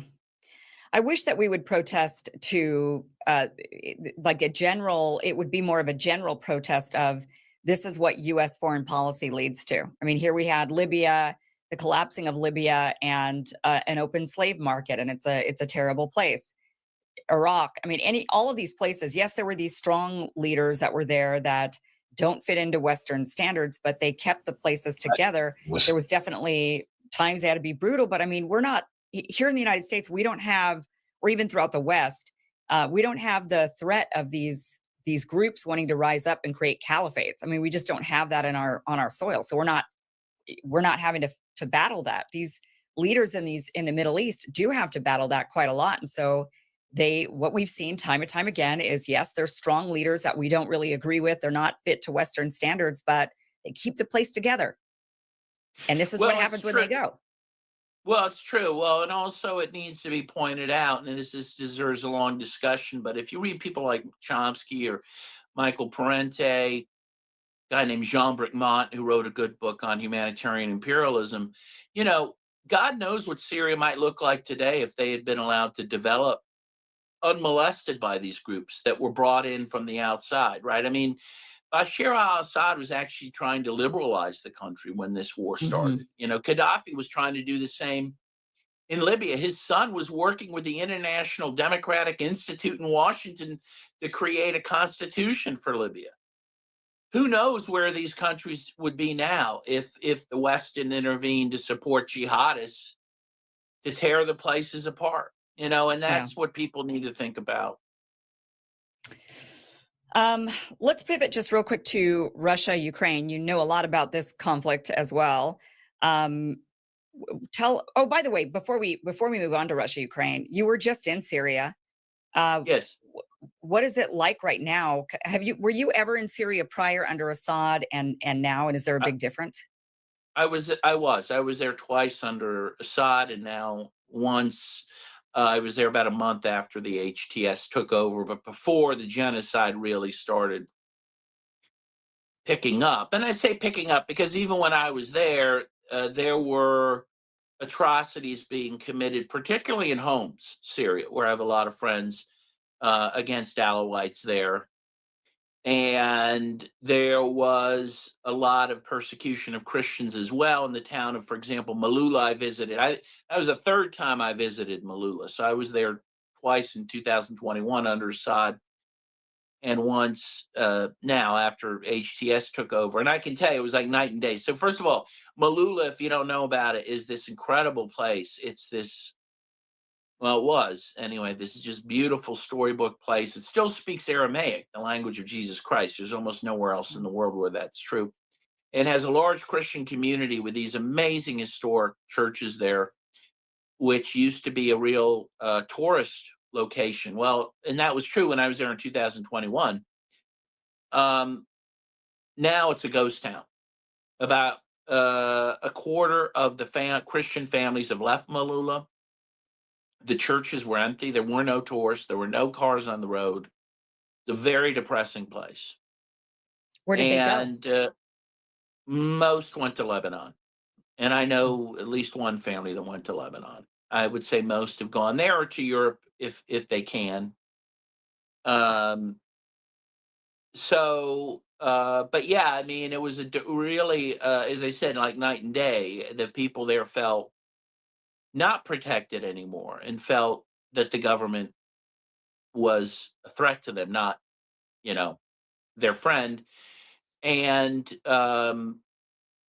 there had been some persecution of Christians even at the point I was there. But again, now that's really sped up. So the other thing is that Jelani fired about 1 million public employees when he came to power, again, largely on sectarian lines. So a lot of people are out of work. A lot of people are out of work anyway because of the sanctions, because of the war. Now it's even worse. And everyone I'm talking to is minimally struggling financially. But if they're Alawites or Christians, they're just living in panic. And many of the Shia had left as well, by the way, even before this genocide was happening. About 100 to 150,000 Shia had fled into Lebanon. Wow. Which it has to be pointed out. Lebanon is a country of only 10 million people. They've taken in over 1.5 million Syrian refugees since the conflict began in 2011. I mean, that's a staggering amount of refugees. So the whole region's been impacted by this. And by the way, before that, even Syria had taken in over 1 million Iraqi refugees from the U.S. invasion of Iraq. So you can see how the whole region has been decimated by these Western interventions. It's a complete disaster. But again, I think things have gotten a lot worse even since I was there. I mean, I'm certain, particularly on the coast. And I do think the figures you said are correct. I'm hearing something between 7,000 to 10,000 people killed over several days. Now, most are Alawites, but some are Christians as well. So it's a very dark time, very dark time. And again, whatever you say about Assad, when I was there in 2021, I think things were at least more peaceful. You did not have this wholesale murder of minority groups. So it is, like the devil is worse than the devil you don't know or whatever. Well, except we knew this devil. I mean, that's the thing that's the worst about it is we knew this devil and we still helped them gain power. Yeah, we were told for years this was the devil the U.S. was fighting, and it turned out, in fact, they were supporting them. And that's true. I urge everyone to read an article I go back to all the time by Seymour Hersh. He wrote it in 2007. It's called The Redirection. And he said that as early as 2005, then President George W. Bush had done a redirection from opposing al-Qaeda after 9/11 to supporting it, to overthrow governments like the one in Syria. And it's insane. It's absolutely insane. And then when people say these things like Tulsi Gabbard or whatever, they're considered to be heretics. But this is the truth. This is what has happened, and this is what is coming to being now in Syria. This is the fruits of U.S. and Western intervention. Yeah.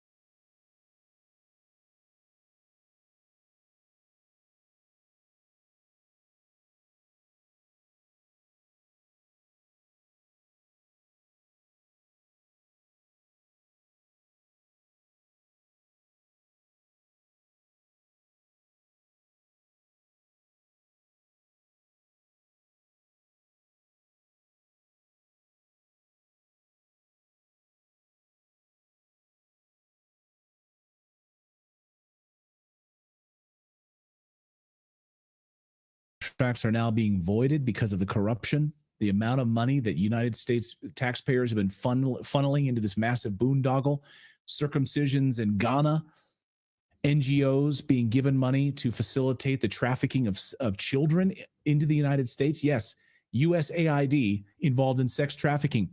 COVID, the Wuhan lab, like the end, it's an endless list. So just as the investigations are beginning, they're shredding all the documents. Let's bring in Stephen Turley, Dr. Stephen Turley, author of the book, The New Nationalism, How the Populist Right is Defeating Globalism and Awakening a New Political Order.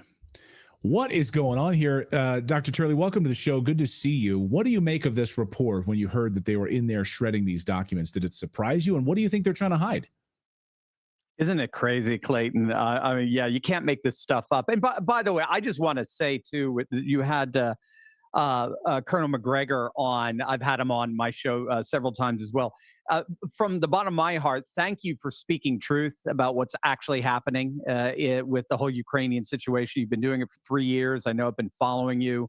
You get it, and thank you. It's such a, like you said, it's just a voice of reason and clarity in the midst of all of this neocon insanity. So thank you. So many needless lives wasted for and like you say, for what? For inches, for NATO expansion. Yeah. So thank you. I just wanted to say that personally. Really appreciate it. Yeah, when you're very kind. No, very kind. And I would just say, like, USAID intimately involved in the propaganda, right? So absolutely, 2014, this is all part of the same story. Exactly. It's all interconnected. When I first heard about this, when I first heard that they were, and I didn't even know there was such a thing as a burn bag, to be honest with you, but when I heard about the shredding and the burning, I thought of, Clayton, the very first day Doge took over the USAID building. You might remember that one of the legacy media outlets interviewed this female employee. Her name turned out to be Christina Dry. She turned out to be a speechwriter for Samantha Power, who used to head up the USAID. And she was even later featured somewhat dishonestly, deceptively, I guess I should say, on CBS's 60 Minutes. But she openly admitted, this is the first day USAID got Doge, she openly admitted that when she heard that Doge officials were coming into the building, that she and her colleagues all began taking down and hiding all their LGBT rainbow flags and pride paraphernalia. Do you remember this? Yes. Yes. Right. Anything incriminating, they all felt they had to hide. Now, to me, when I heard about this document shredding and burning order, I immediately thought of how symbolic that first day was. So from day one, they have been intentionally hiding anything even remotely incriminating. So it certainly makes you wonder what's going on here. Do you want me to go through a bit of the details of what we've got from different reports? Please, I'd love that. Okay, I'm basically seeing 4 things here. So we're getting a number of different sources on this. The New York Times, ironically, being one of them. So they reported that acting director Erica Carr, she's an Obama and Biden appointee. She's the acting director for USAID.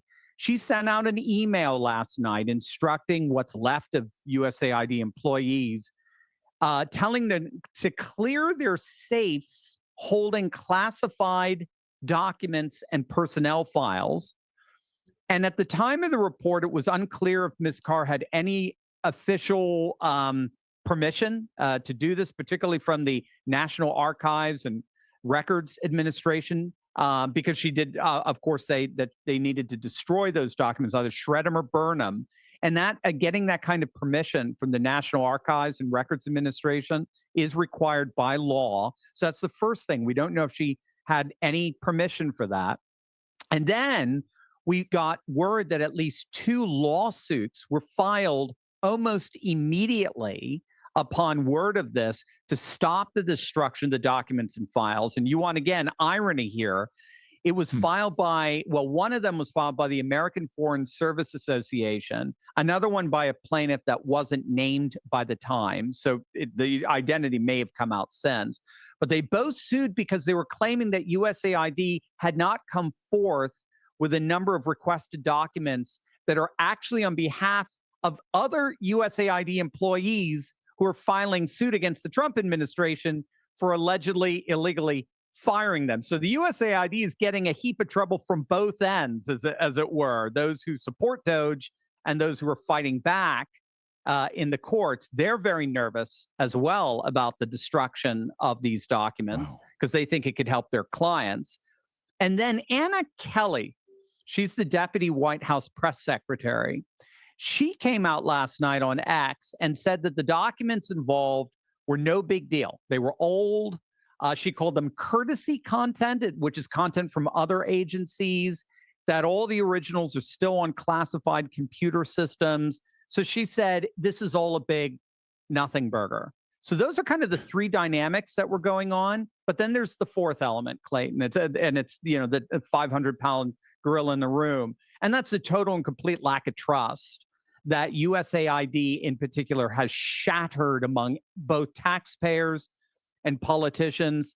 A number of Republican senators like Iowa's Johnny Ernst have testified how this was an agency that routinely for years stonewalled Congress, resisted every bit of accountability in producing documents. So you can understand why the shredding and burning of secret documents, admittedly so, would certainly be of concern to so many. It seems like USAID isn't really a part of the United States government. It seems like they're able to sort of sidestep and carry out, extra constitutional moves here without being, without being under the guise of the federal government. I mean, if you have lawsuits that are forbidding you from shredding documents, you're not allowed to, under subpoena or otherwise, not to be able to shred documents, keep everything intact. Then that would be a huge violation here. That would be criminal behavior. I just don't know who's giving these people the authority to do this. Is it you and me? Is it someone in the executive branch? Where is this authority coming from? Because to me, it seems like these guys operate on their own.